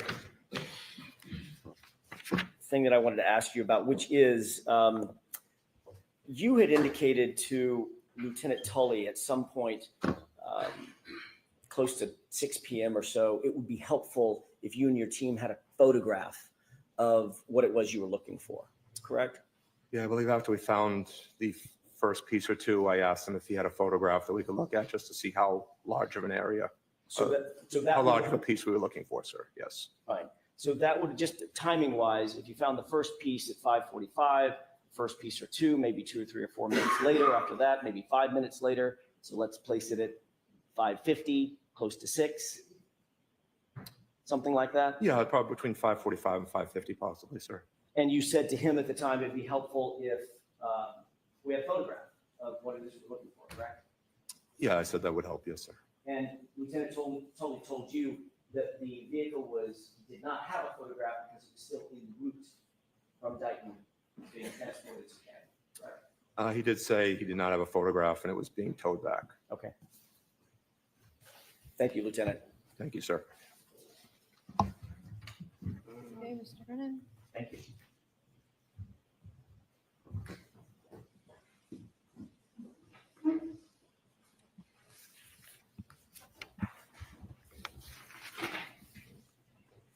Sir, you mentioned that there were about 5 people not on your CERT team at some point arriving at Fairview Road or the area of it. Yes, that's correct, sir. 3 of them were Mass State Police. You mentioned Tully and 2 of his colleagues. Correct, sir. Did you see anybody taking photographs of the items that you found? Yes, Lieutenant Tully was taking photographs while we were there, sir. And did you see somebody putting the items in bags? Yes, they did, sir. Was that one of the 2 people that were with Lieutenant Tully? Yes, correct, sir. You mentioned there were 2 Canton police officers. Were they part of the search? They were not, sir. No, Were they on the grid? they were not, sir. Did you ever see them in the area on the grid? I did not. No, sir. They were there. Were they involved in any way in the crowd? They weren't the only people that ever came on scene other than us, and those local officers were at some point. The media did arrive on scene. When you say on scene, is on scene different than on the grid? Correct, just in the general vicinity, sir. Did you know what the Canton police officers were doing? I do not know, sir. Did you ever see either of them ever come on your grid? They did not know, sir. Did you ever see anybody place or toss or throw anything onto your grid? I'll allow it. Did you ever see anybody place or toss or throw anything onto your grid? I did not know, sir. Did you ever see anybody intrude on the grid and leave an item? Choose a different word. Did you ever see anybody physically intrude upon your grid? No, no one did that, sir. You were asked about What happened? What happened? You were saying we didn't intrude, but you saw other cops there. Hello.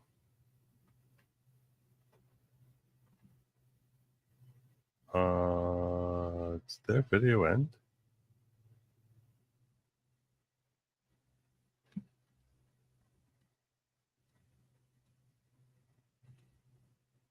That's not right. Something weird is happening here.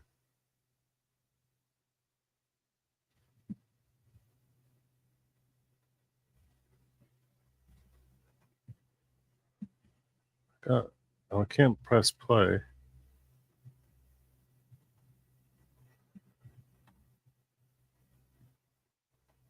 your CERT team at some point arriving at Fairwood. No, no one did that, sir. You were asked about The stream ended. They screwed up. Dagnabbit. On Court TV.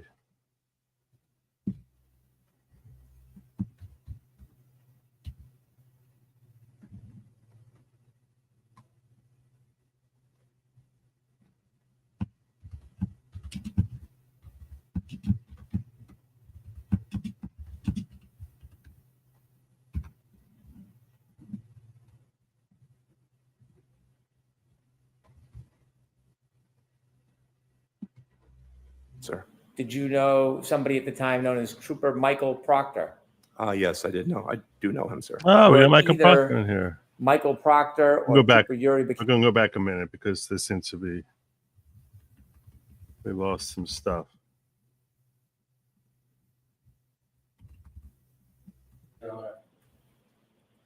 Choose a different word. Did you ever see anybody physically intrude upon your grid? No, no one did that, sir. You were asked about best practices memorializing. The person who was taking photographs. Hold on for a second. Slow down a little, Mr. Brennan. You mentioned best practices of memorializing items. And you also mentioned Lieutenant Tully was taking photographs. Yes, that's correct, sir. Do you know if those photographs were time and date stamped? I believe they were, sir. Is time and date stamping with photographs best practices in memorializing things? Yes, they are, sir. Now, before you defined the grid and before you began that search, you knew other state police officers, didn't you? Yes, I did. Did you know a person by the name of Trooper Yuri Buchanan? Yes, I do know him, sir. Did you know somebody at the time known as Trooper Michael Proctor? Yes, I do know him, sir. Were either Michael Proctor or Trooper Yuri Buchanan at Fairview that night? No, they were not, sir. Did you see them at any time from the point you got there at 4:56 p.m. until when you left? No, I did not see them there, sir. You mentioned that somebody came out of a side door at 34 Fairview who had a hoodie on. Yes, that's correct, sir. How long were they outside for? Maybe 10 seconds, sir. Did they at any time interfere with your search? No, they did not. Did they at any time try to discourage or dissuade you from searching? Objection, Your Honor. Next question, I'll sustain that. Did that person do anything to impede your search? On for hearsay. No, he did not.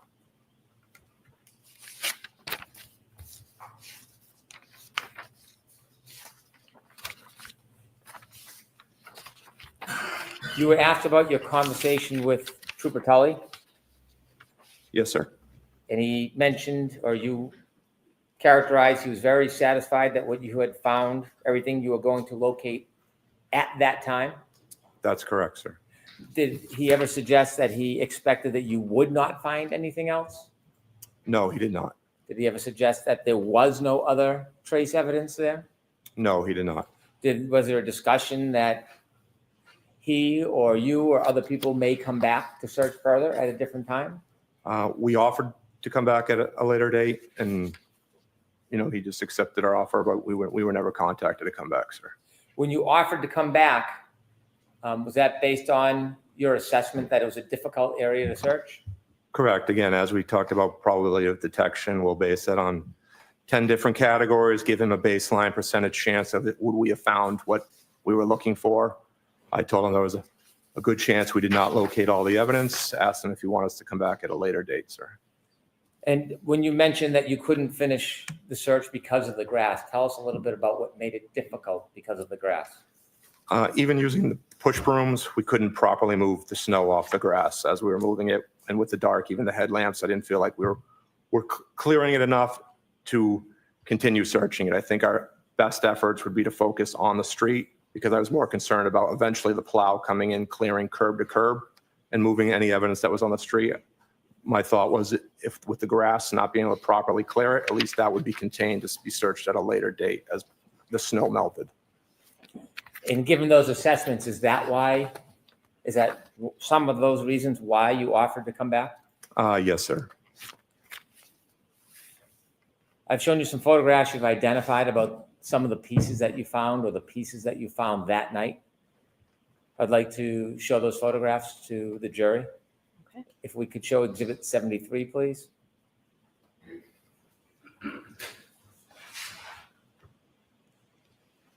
Is that one of the photographs you identified earlier? Yes, it is, sir. Is there a chance, Ms. Gilman, that we could do a close-up of that? Can you describe what you're seeing? It's a piece of clear taillight. It's got rigid edges, some indentations on it, distinctive markings. Did all of the pieces you found have those type of markings on it? Not sure if they had those exact same markings, sir. I'd have to compare the photos. Was there different colors of pieces that you found that night? Yes, we also found pieces of red taillight as well. Could we see 73A, please? Without blowing it up, if you could go back. Is 73A a picture from further away of the same piece? Yes, that's what it appears to be, sir. Was it easier to see these pieces that night in person than it is in photos, or was there any difference in the ability to identify these pieces? Objection, Your Honor. Sustained. When you saw the piece from where you were standing, did it look any different than it does in this photo? No, it I doesn't, don't sir. see it in this photo. Can we see 75, please? I don't see it. Where the hell is it? In that picture from this perspective, can you see any pieces of taillight? There's a piece of red taillight in the left-hand side of that photo, sir. On a little bit of a mound? Correct, sir. Is that where that piece was found, on the mound? No, that's the photo, like we discussed earlier, sir, that came up with one of the shovels. And you can see, when you get closer to that photo, you'll see the actual molding of the overturned shovel. So it was scooped up and then placed on that mound? Correct. As the trooper overturned it to start beginning to sift through the different layers of snow, that's where he deposited that snow, sir. Could we get a close-up of the left side of that picture, please? Can you see the shovel marks near that piece? Yes, they're directly behind it and off to the left. You can see the molding of the shovel. You can see a bit of a divot to the left of the red. Yes, correct, sir. Is that part of imprint from the shovel? Yes, it is, sir. Could we see 75A, please? Is that a closer picture of the same item? Yes. The imprint, does that give you a clearer view of the shovel you were speaking about? Yes, it does, sir. Could we see 76, please? Is that one of the photographs you identified earlier? Yes, it is, sir. And that piece, was it found at ground level, Yes, that photo is where that item was located, sir. touching the ground? Yes, sir. Could we get a close-up of that, please?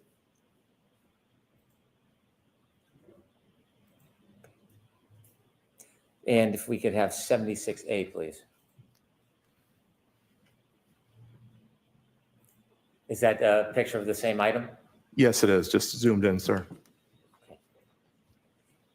You can close that, please, and turn the lights on. Thank you. To be clear on the timeline, your colleague arrived, first colleague arrived at what time? 4:54 p.m., sir. And you arrived at? 4:56. You mentioned that it looked like fresh snow. Yes, sir. The area we searched was fresh, undisturbed snow. And when you got there at 4:56, when you described fresh, undisturbed snow, is that your impression when you first got there at 4:56? Yes, I had realized that the plow had not cleared curb to curb. You began your actual search at what time? Right around 5:20, we wound up again. We moved a couple of our cruisers around just to add extra headlights, extra lighting on the scene itself. And the first piece of evidence was found at what time? 5:45, sir. Your area that you searched, did you say it was 8 to 10 feet? No, sir. The area marked off was just over approximately 60 feet. We'd gone about 8 to 10 feet towards the end of the search without locating any more items, and that's where when we suspended the search. How much of your focus was near the street area? Only 99% of it, sir. As soon as we got to the grass and realized we couldn't clear it properly, my main focus was on that street, just again, because I was concerned about the plow coming through at a later time. You were worried that if you didn't finish the street, there could be some impact from plowing? Yes, sir. And did you say 99% was the street area? Yeah, approximately, sir. Thank you very much. Anything, Mr. Jackson? Yes, briefly. Okay. So the search went approximately 60 feet. That's the area I marked off, sir. And in that 60 feet, you started close to or adjacent to the front door, correct? Correct, sir. And in that 60 feet, you were doing the type of search that we described earlier, that you described earlier, about going just a few paces at a time and starting to move material out of the way to try to get down to the surface, correct? Yes, sir. All working together. Yes, sir. And you did not find 40 pieces of taillight at or near or on that street or the lawn or any place else, correct? Yeah, I don't know the overall number, sir, but And neither did your colleagues. correct, sir. We've never been notified how much has been located. The only thing that you found was concentrated in one area, maybe a foot or 2 feet in diameter. You said 6 or 7 pieces and a shoe, correct? That's what we located. Yes, sir. You didn't find a black baseball cap, correct? We did not know, sir. And in the photographs that we've seen, that's clearly not undisturbed snow, correct? The photographs are us moving after having moved the snow, sir. Some of it is y'all moving the snow. Some of it is disturbed snow on the street or at the curb, correct? After we had moved it, yes, sir. You indicated that Trooper Proctor and Trooper Buchnick, you know both of them, correct? I know who they are, yes, sir. Or know who they are? This issue about whether the snow is disturbed or not is incredibly significant. If it's disturbed snow, in that case, it could have been planted there. If it's undisturbed snow, it seems as if it was naturally left there, and nothing had that snow had fallen on it. So it could be a critical piece. It could be, although if they had gotten the car pieces and then some snow fell on it, it could still look undisturbed. I think it's pretty significant, though.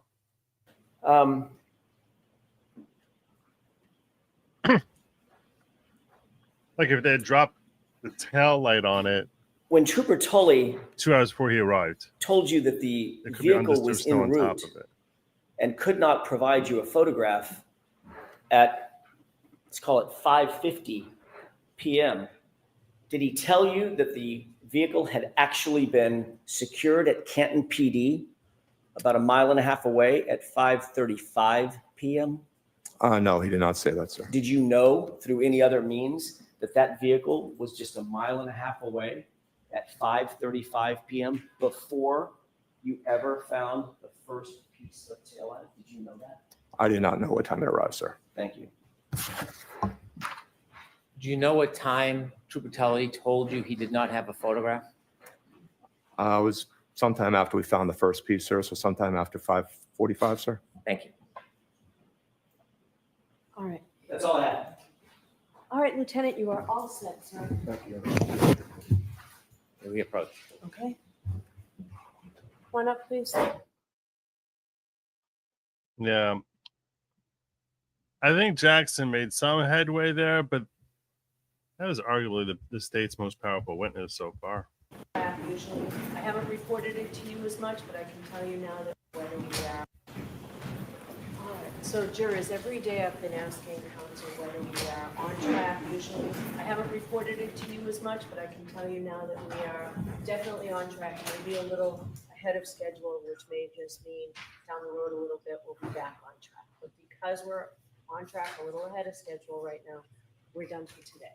So we'll let you leave for today with those same cautions. Please do not discuss this case with anyone. Don't do any independent research or investigation into this case. If you happen to see, hear, or read anything about this case, please disregard it and let us know. Be very careful with your social media use. I'm going to stop back at Nick and have a little All right, conversation with him. please, close your books and follow me. Ask him if he agrees with my assessment. But that was probably, I think, the most damaging.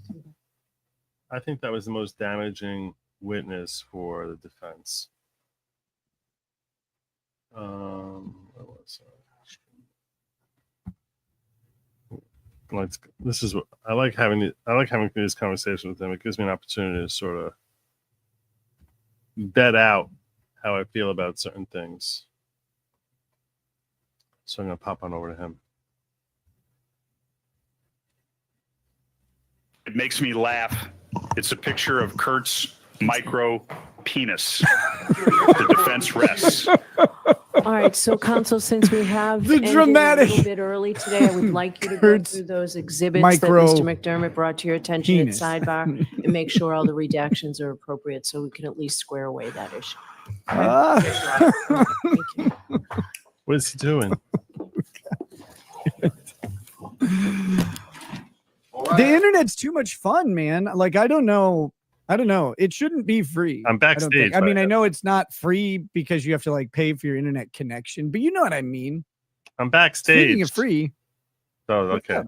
Hey, how you doing, brother? I'm good. I'm good. So, Have you, yeah, you took care of your paperwork. Everything is good. yeah, like I had to go.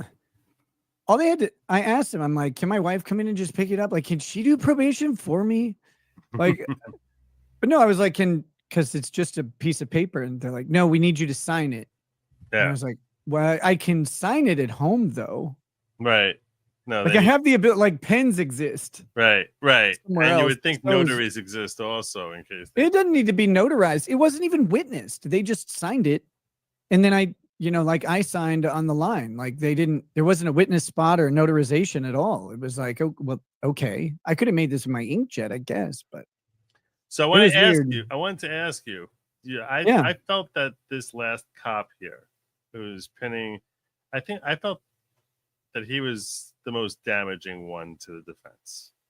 Because if in fact, and I want to get your thoughts on that every witness I've seen so far, I've been like, I got a lot of problems with where they're coming from here.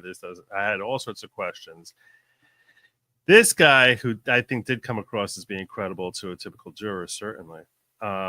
He, to the extent they believe that the snow is undisturbed, you have to ask yourself how her taillight pieces can be dug up in the snow. If you believe this guy that it was found in undisturbed snow, that's I think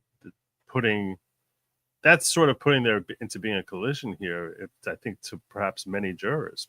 No. Yeah, I think, but I think the theory by the defense is going to be, and this is cheating, but I think it's going to be that there's a vehicle that she struck with her car. I can't remember which vehicle it is, but that is where the damage to the taillight actually came from. Higgins Jeep that was behind Right. her.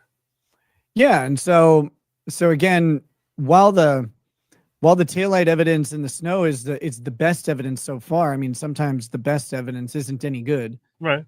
And so until and they're going to have to tie how that piece of broken taillight or the jagged piece of taillight equates to the wounds that are on the arm. Like they've got to tie those together for me, because I don't see it. And It's not just the wounds that are there; it's the wounds that are not there. It's both. Right. The There's wounds all that are there, yeah. and the lack of bruising. Because you would look. Let's face it. Any person is getting hit by a car that's going more than 10, 15 miles an hour, hard enough to break a tail light, they're going to be bruised. And it shouldn't be a bruise in the face. It should be in the leg, hip, thigh area, somewhere around wherever he's 6 feet tall, so figures 3 feet tall, maybe by his hip area, but it'd be somewhere. His knee would hit the bumper, something. Yeah, there should be other accompanying wounds. We're being told that it's John's Jeep that's in the driveway. John's Jeep is in the driveway. Yeah, so John O'Keefe, dead guy. So it's his Jeep. Just wanted to clarify. The chat corrected us, as they often do. I don't understand how it's John. John wasn't driving. John didn't have his car there. He was driven there by Karen. I thought when they pulled up, there was Brian Higgins' Jeep was already there, and that he pulled up in front of the Jeep, and that was the whole thing that came up when Jay McCabe's testimony. That's my recollection. I could be wrong. I don't know. I'm just reading what the chat says. I'm going by popular opinion to determine the facts of the case. Mm-hmm. All right. I think that's how it works. No, people are saying there's video of her hitting the car. So I'll be looking forward to it. That I think hitting the car in front of 34 Fairview. That's I don't know. I hear video of in John's driveway. It was video from his home surveillance. So I think what they're saying is, I have someone saying here, it was John O'Keefe's parking spot at his house the next morning. If it was the next morning, though, then how would you have to ask yourself, how would the taillight get there in the undisturbed snow in front of 34 Fairview? Well, I don't know. Yeah, it is. I mean, unless go on. Unless she hits the, she hits his Jeep in the morning, and then heads over there. They head over to Fairview, and then then the piece falls off for whatever reason at the scene. I mean, but that doesn't really seem to add up very much. But the other thing that doesn't add up is how these pieces of red taillight, how those make any sort of sense with the theory that the state has that he was struck, presumably with a where he has a hematoma, and then that he's scraped along with the arms. Like it just doesn't add up to me at all. I agree with that. Where this impact would, the impact that would shatter this polycarbonate glass cover, because these things aren't meant to break, right? They're meant to take a little bit of punishment, A little bit of like licking. right? Like they're non-breakable, or hard to break plastic. They're shatterproof. Typically, they're made to take impacts from small rocks and stuff at high speed and hopefully survive.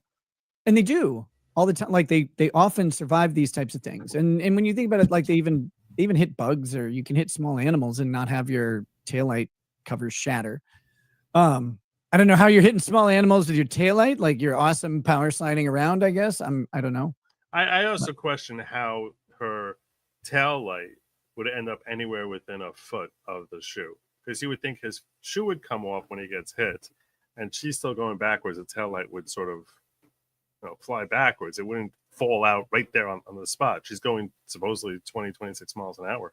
It wouldn't be that close. You would think it would be a good 6 to 10 feet away from the shoe. So I don't know. Maybe like unless she hit him, like when you pull the like the tablecloth out, she just blasted him out of the shoe, and that thing just stayed perfectly still, like a pristine shoe in the snow, and he just got teleported out of it. This is. I know a lot of my people in the audience are screaming it was planted by the cops. I know that's what the defense wants to say. I'm trying to understand it from the perspective of the state, like what they are hoping the jury is going to accept. So, and if there's some other reason why this thing could be there, like just because the piece of the taillight falls off, on the street near where he allegedly may have been hit, just because that happens doesn't mean that an impact with John is what caused the taillight to fall off. Yeah. Right? Like it could have been something else. I don't know what.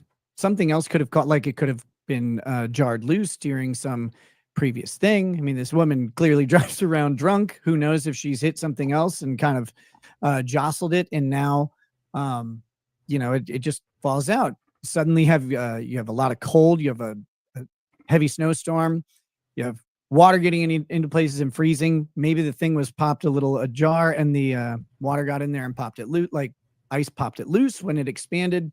Anything could be the cause of this thing there. So they're going to have to still tie these taillight chunks into the injuries to sell me on it. And I think that's the thing that I'm missing from this case is, okay, I've got admissions from Karen Reed.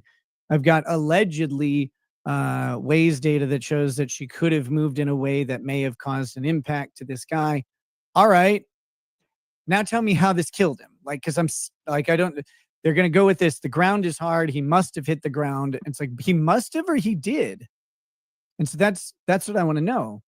How are we assessing this? I'm looking forward to see what ARCA has to say also. Like, what do they speculate happened here? Right. So I'm looking forward to that, because right now you and I as being fresh eyes on this are having a very difficult time struggling to put all these pieces together. So they spent over a year trying to put this thing together, and I'm curious what they were able to recreate, and I'm very much looking forward to covering that. So, but that's probably weeks away though. That's going to be at least 2 weeks away, I would think. Yep, we'll see. I mean, I don't know how many witnesses the state has left to call. Who would? I assume they're going to call Brian Higgins, right? I would think. I don't know. They didn't even talk to him. One of the things I want to ask you, if you were the state, would you call Michael Proctor, the lead investigator, or would you sort of try and shelve him and hope that the jury doesn't question, how do you not bring in your lead investigator to testify for us? Oh, I mean, but if they don't, the defense will. But if the defense does, then they can cross him and lead him, which, I mean, frankly, Hank Brennan only knows how to ask defense, questions. Though. You're saying as an assumed hostile witness. I don't know. As a former cop, he's not a cop anymore.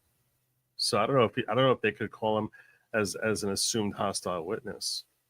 He was the investigator, like lead investigator on the case. He's an agent of the state at the time of the incident. I would think Well, could they both could cross him then. So that's the way it would go. They both can cross him. Be crossing swords. They will be crossing swords. It'll be very exciting to watch. So yeah, but my question is, if you were Hank Brennan, would you be concerned that if you wait for him to be called on defense, that it's going to be a bad look? Yeah, I think their strategy seems to be to get out in front of the problems, or attempt to. They've done that with their problematic witnesses. And, I think it was Jackson yesterday who even called him out. He's like, because like he was trying to get you to say that like this needs to happen on direct. Like he was just hammering that guy. And it was that's true. Well Jackson done, also pointed out on McCabe also the same thing, that he's like, this time your demeanor is a lot different than last time. Like they definitely seem to be proactive. I think they're each trying to learn lessons from the first trial, which is logical. I mean, you have to be stupid not to. But that Jen McCabe supposedly had a very different type of mean this time than she did last time.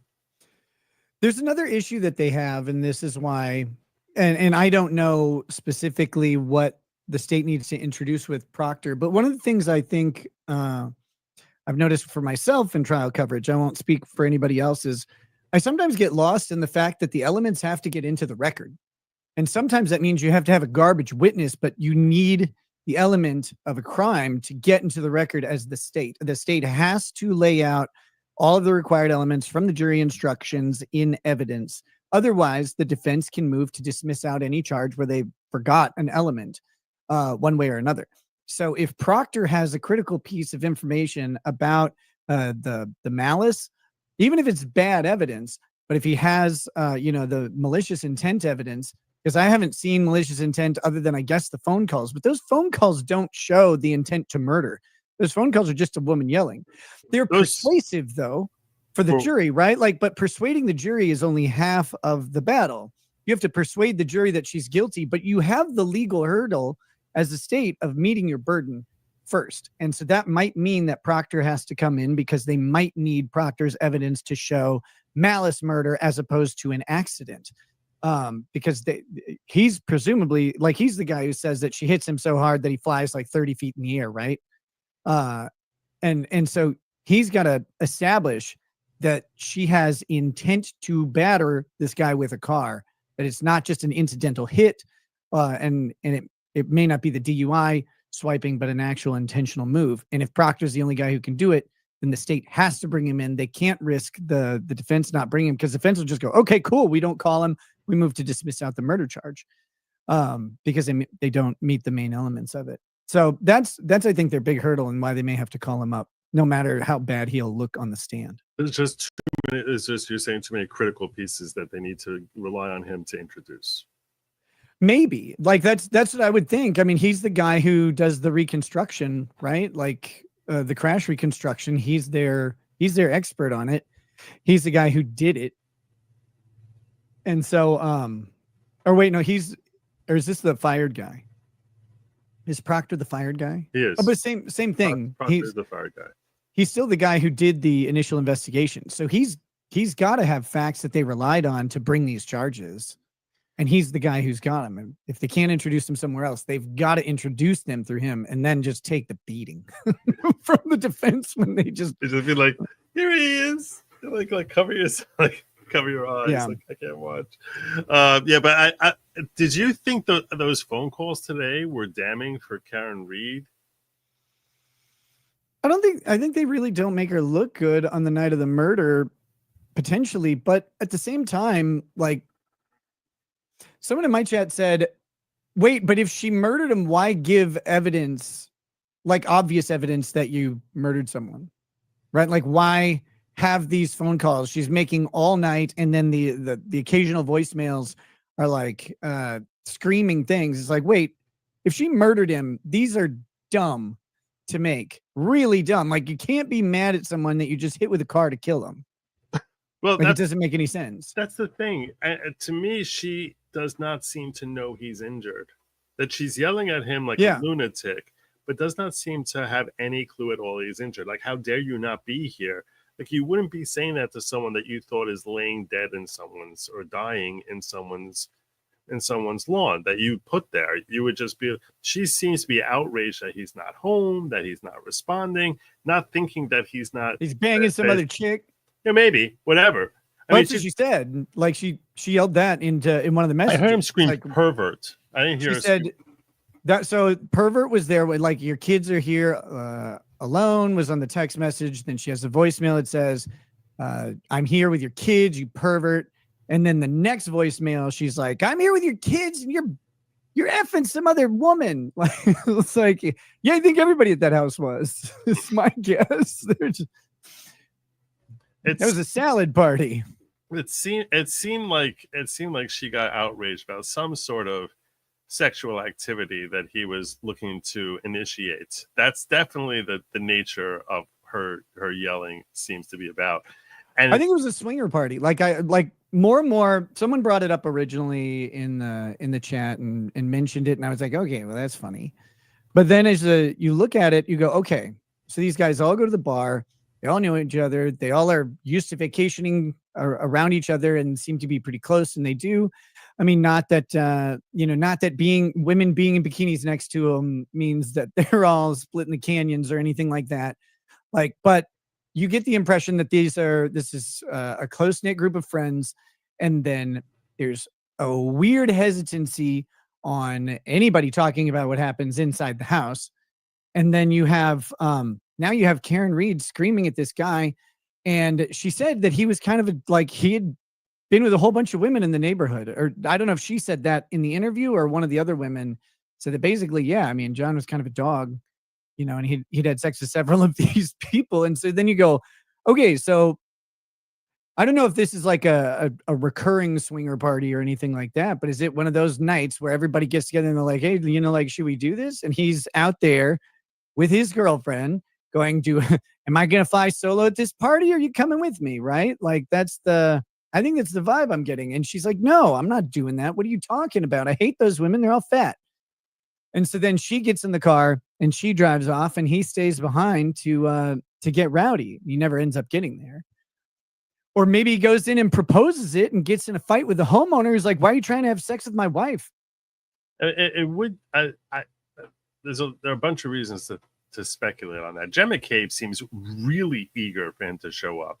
Like 5 times going over, is he here? Is he here? Is he here? Like really eager in a way that just is very unsettling.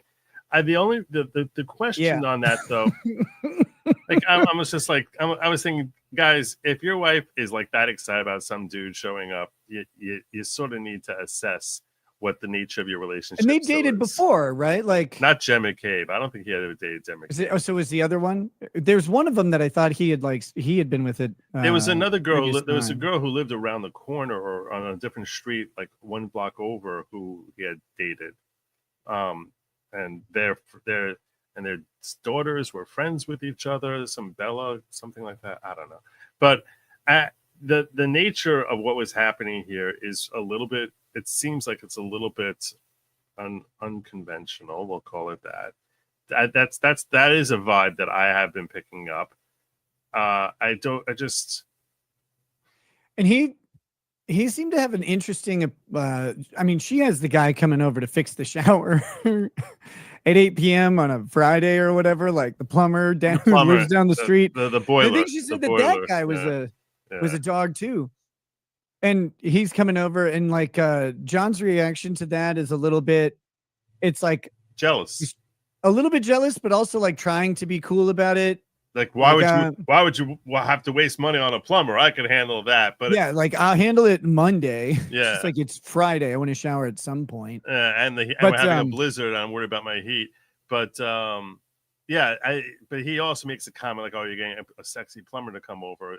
That's where there's tell of his jealousy, and he also starts becoming more attentive to her after that. Or it it's works. Playful. I think she was trying to get him jealous, and I think it worked because if you watch the flow of the conversation, he starts, agreeing to meet up with her at McCarthy's after she brings up the whole plumber thing. and then getting upset about the notion that she's not going to be coming over to his house afterwards. And the reason I question, though, I'm sorry. Maybe maybe the plumber is also ammunition for the proposition that he's about to make to her. You know, for the if there is a swing party going on, He seemed right? bothered by the plumber. I don't think he liked the plumber. He seemed bothered. Yeah, I by the know. plumber. And so now he's like, look, you had this fucking plumber over. Come on into the house. We're just gonna have a couple drinks, blah, blah, blah. You know, see what happens. Everybody could get friendly. Like it's his ammo. Like you did this earlier. You had this guy over and I trusted you. Like, trust me, come on inside, you know, like that to me. This is selling me on like I'm down with the orgy thing is now my theory of the case. But so here's my question, though. I mean, if you got this older couple engaging in that type of thing happening here, they really going to do that with that old? They have a bunch of 20-year-old kids, right? Yeah, but they're Jim McCabe's 40, Karen Reed's 40, right? Well, that's my question. Is how old's John? He's dead, but they're gonna be doing this around their 20-year-old kids. Gross answer is possible. Who knows? That I see. That's not something. That's something I struggle to accept. Maybe I'm naive. Well, I mean, like, but that's something I struggle to accept as being a likely thing. I think there might be a misunderstanding. Like this, I don't think that they would have a Roman orgy in front of the kids, right? Like where everybody's oiled. That's up what you're and describing here to me. No, that's it is what, not. That's the How visual. dare you? That's the visual. This is a 4-bedroom house, right? Yeah. People go off into their own bedrooms. But they're not 4-year-old kids who don't understand, or these are 20-year-old kids who. Yes, who cares? Yeah. Right? Like these guys. These people have sex with their children, presumably around at some point, like because they're in a house and the kids are in a different room, probably with headphones on. But like, you know, yeah, a bunch of mom and dad's drunk friends are staying over or whatever. I don't know. I'm going with the orgy. I'm just calling it that for fun. So speaking of which, I'm covering the Diddy trial next week. How much do you think, how hard do you think they're going to try to like hide stuff in that trial of like who was involved in all those freak parties? Man, I think anybody who was involved in those freak parties talked immediately, right? To any law enforcement who asked. Because if they didn't, you know, they're accessory to criminal sexual conduct with children. And that's bad. That's a bad thing to be an accessory to. And so I think they probably talked really quickly on that to keep themselves out, noting that a lot of these people would be very well off and have very good representation, who would be very quick to be discussing with the district attorney, like, my client is not involved in this. My client was at a couple of these regular parties. We didn't see this freak off crap that P. Diddy are talking about. You know, they're going to try and get their clients out of that, keep their names out of it. Highly damaging to have their names alleged in anything that'll get out to the press, obviously. So I think they'd be working to keep their names off of any accusations, and giving as much information as they could, because otherwise their careers are done. When I covered the Ghislaine Maxwell trial in the Southern District of New York, so it was obvious that the prosecutors were very talented female litigators, like incredibly talented as anything I've ever seen from prosecutors. They were great. And it was I think 3 or 4 women and a guy was part of the team, and they were busting their asses to get convictions, all 6 convictions that they're going after. They got 5 out of 6 in the end. And they also were busting their asses to ensure that nobody but Ghislaine Maxwell and Jeffrey Epstein's names would be mentioned. And they were protecting Bill Clinton. They were protecting Donald Trump. It wasn't like a matter of like, oh, we want to protect the left. It's like, no, we're like no names. Everybody. They were just like, we're not involving any names here at all. And it's the exact same lead prosecutor, Maureen Comey. It was John Comey's daughter who got the convictions of Ghislaine Maxwell, is the one who's heading up this prosecution of Diddy. So I'm fully expecting that Judge Nathan, who was presided over the Maxwell trial, she was calling her out on it. She was like, why are all these names blacked out on the airplane, on the flight logs? So they're like, well, we want to protect the victims. So she's like, so cross out their names, but all the other names on here shouldn't be crossed out. I want this remedied now. And I give a lot of credit to Judge Nathan for the way she handled that. But yeah, so I expect that Maureen Comey is gonna do a very good job of trying to go after Diddy, but also trying to cover up for anyone who is involved outside of Diddy himself. Well, because you know how actually, maybe this is controversial, but in The Wire, there's this one scene where Bunk Moreland is trying to find someone. He offers a get out of anything free card. Bunk's one of the lead homicide detectives.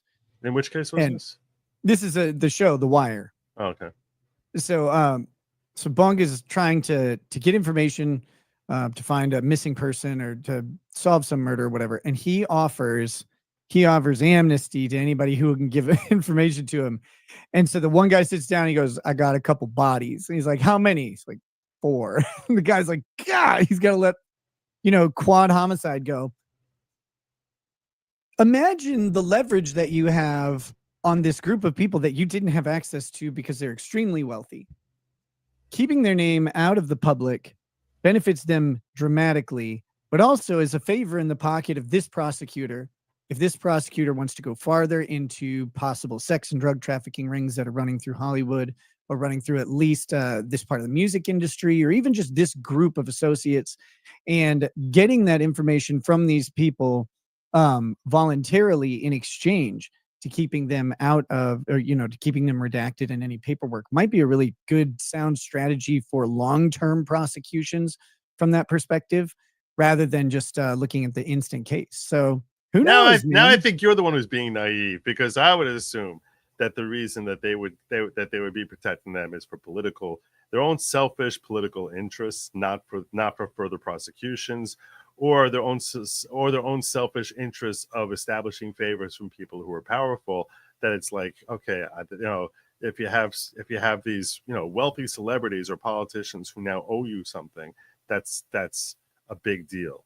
So I didn't look at it for further prosecutions. That's a very noble. That's a very generous take. I didn't say the prosecutions were were objective or unmotivated. I think that there's certainly those prosecutions would have political value as well. It's just a matter of where you're going to extract the political value and who's going to pay the bill for it.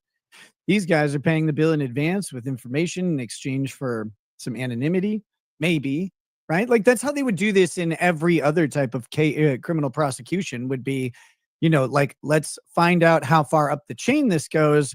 You're involved in this, but you're like a guy who's at the freak out party. You sprayed champagne. You didn't know it was a minor, whatever. Okay. We want to keep your name out of there because we don't have any evidence that you actually assaulted someone. So we'll keep your name out, but we need to know more information about this, carry this through, because that's going to have political value as well. These are prosecutors and they make their name on busting crime. These high profile cases like this is her second one now, huge. Imagine if she gets a third, right? Squeeze who you got and put together another case that'll make headlines. That person gets governor. Yeah. It's a stepping stone.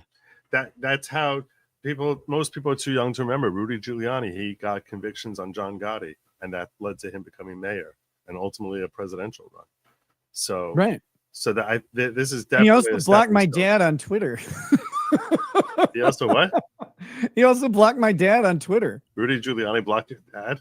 Yeah, I don't know. I was like, I don't know. My dad has 4 followers. So he just texted me. It's like, this is my proudest Twitter achievement ever. Go, Dad. All right. Well, yeah. Yeah. No, I was just going to say, I'm about to wrap up here. Any other further thoughts as to how do you think this prosecution is going overall? I think it's deceptively better than people want to admit, because when you get down to what the theory of the prosecution's case is and how they're executing it, they're basing it on Karen Reed. I mean, she's the one who's making herself guilty. These interview clips look bad. The voicemails, I mean, they don't sell me on murder, but they look bad. the I hit him thing, if they can get that to stick in the minds of the jury, and they just keep showing the jury that she kind of looks like she's guilty and she kind of talks like she's guilty and she kind of said that she did it, even though she, like, I don't think that that's true. Like, I don't think that that's a real thing. I think that's a loosely constructed case that's highly manipulative, and I hate it. And I hate that prosecutors do stuff like that.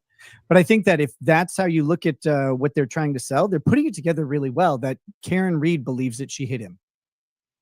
And that's powerful. Yeah. And I actually think that the reason if she said I hit him, I think it's very likely that she sort of put the pieces together in her brain in that moment. And she's like, I left him here. I never saw him get inside. And now he's out here. And I was really drunk. For all I know, I did hit him. And, and that she's been properly gaslit into believing that she hit him. And that's why she starts screaming, I hit him, I hit him. It's very possible that that's what happened.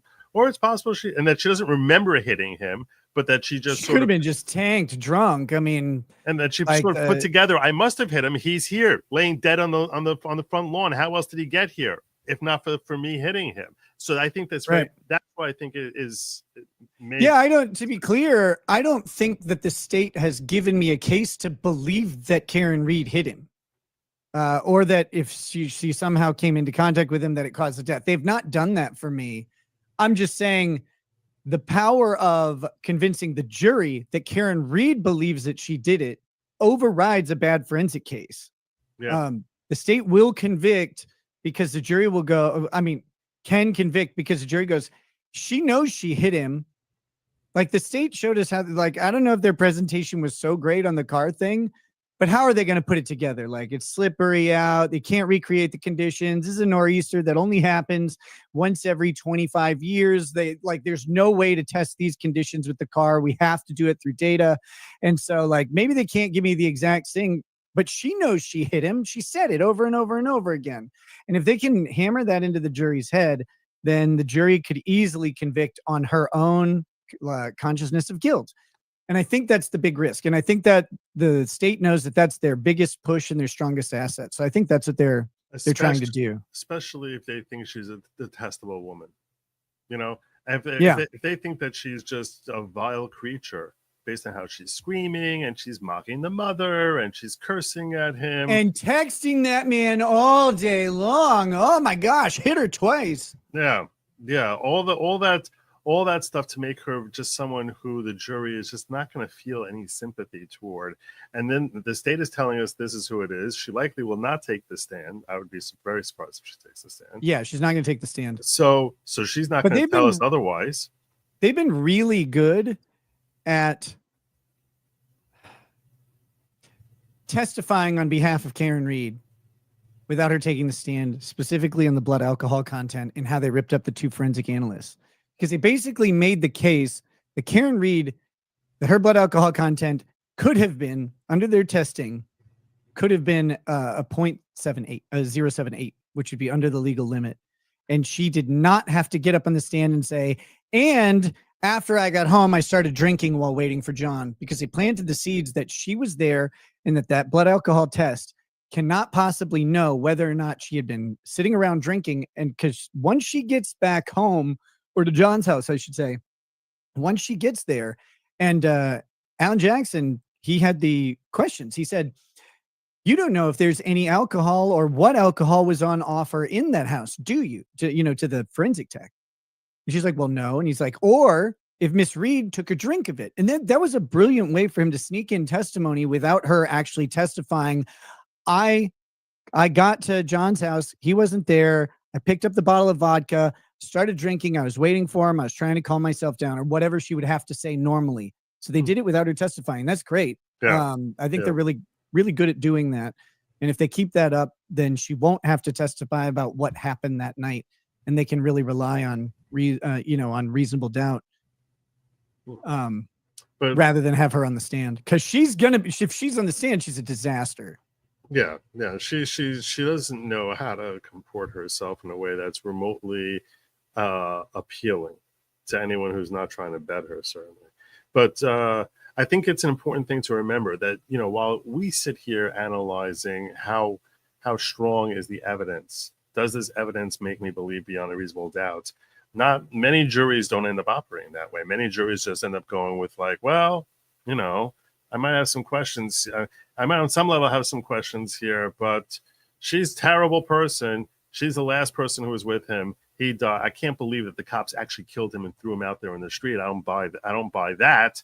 So Right. it must be that she killed him and get her on the negligent homicide. I don't think there's any way she's going to get hanged on the intentional murder, but on the negligent homicide, I could definitely see some jurors holding on to that, and you can see how this became a mistrial. Yeah, absolutely. It's not so simple.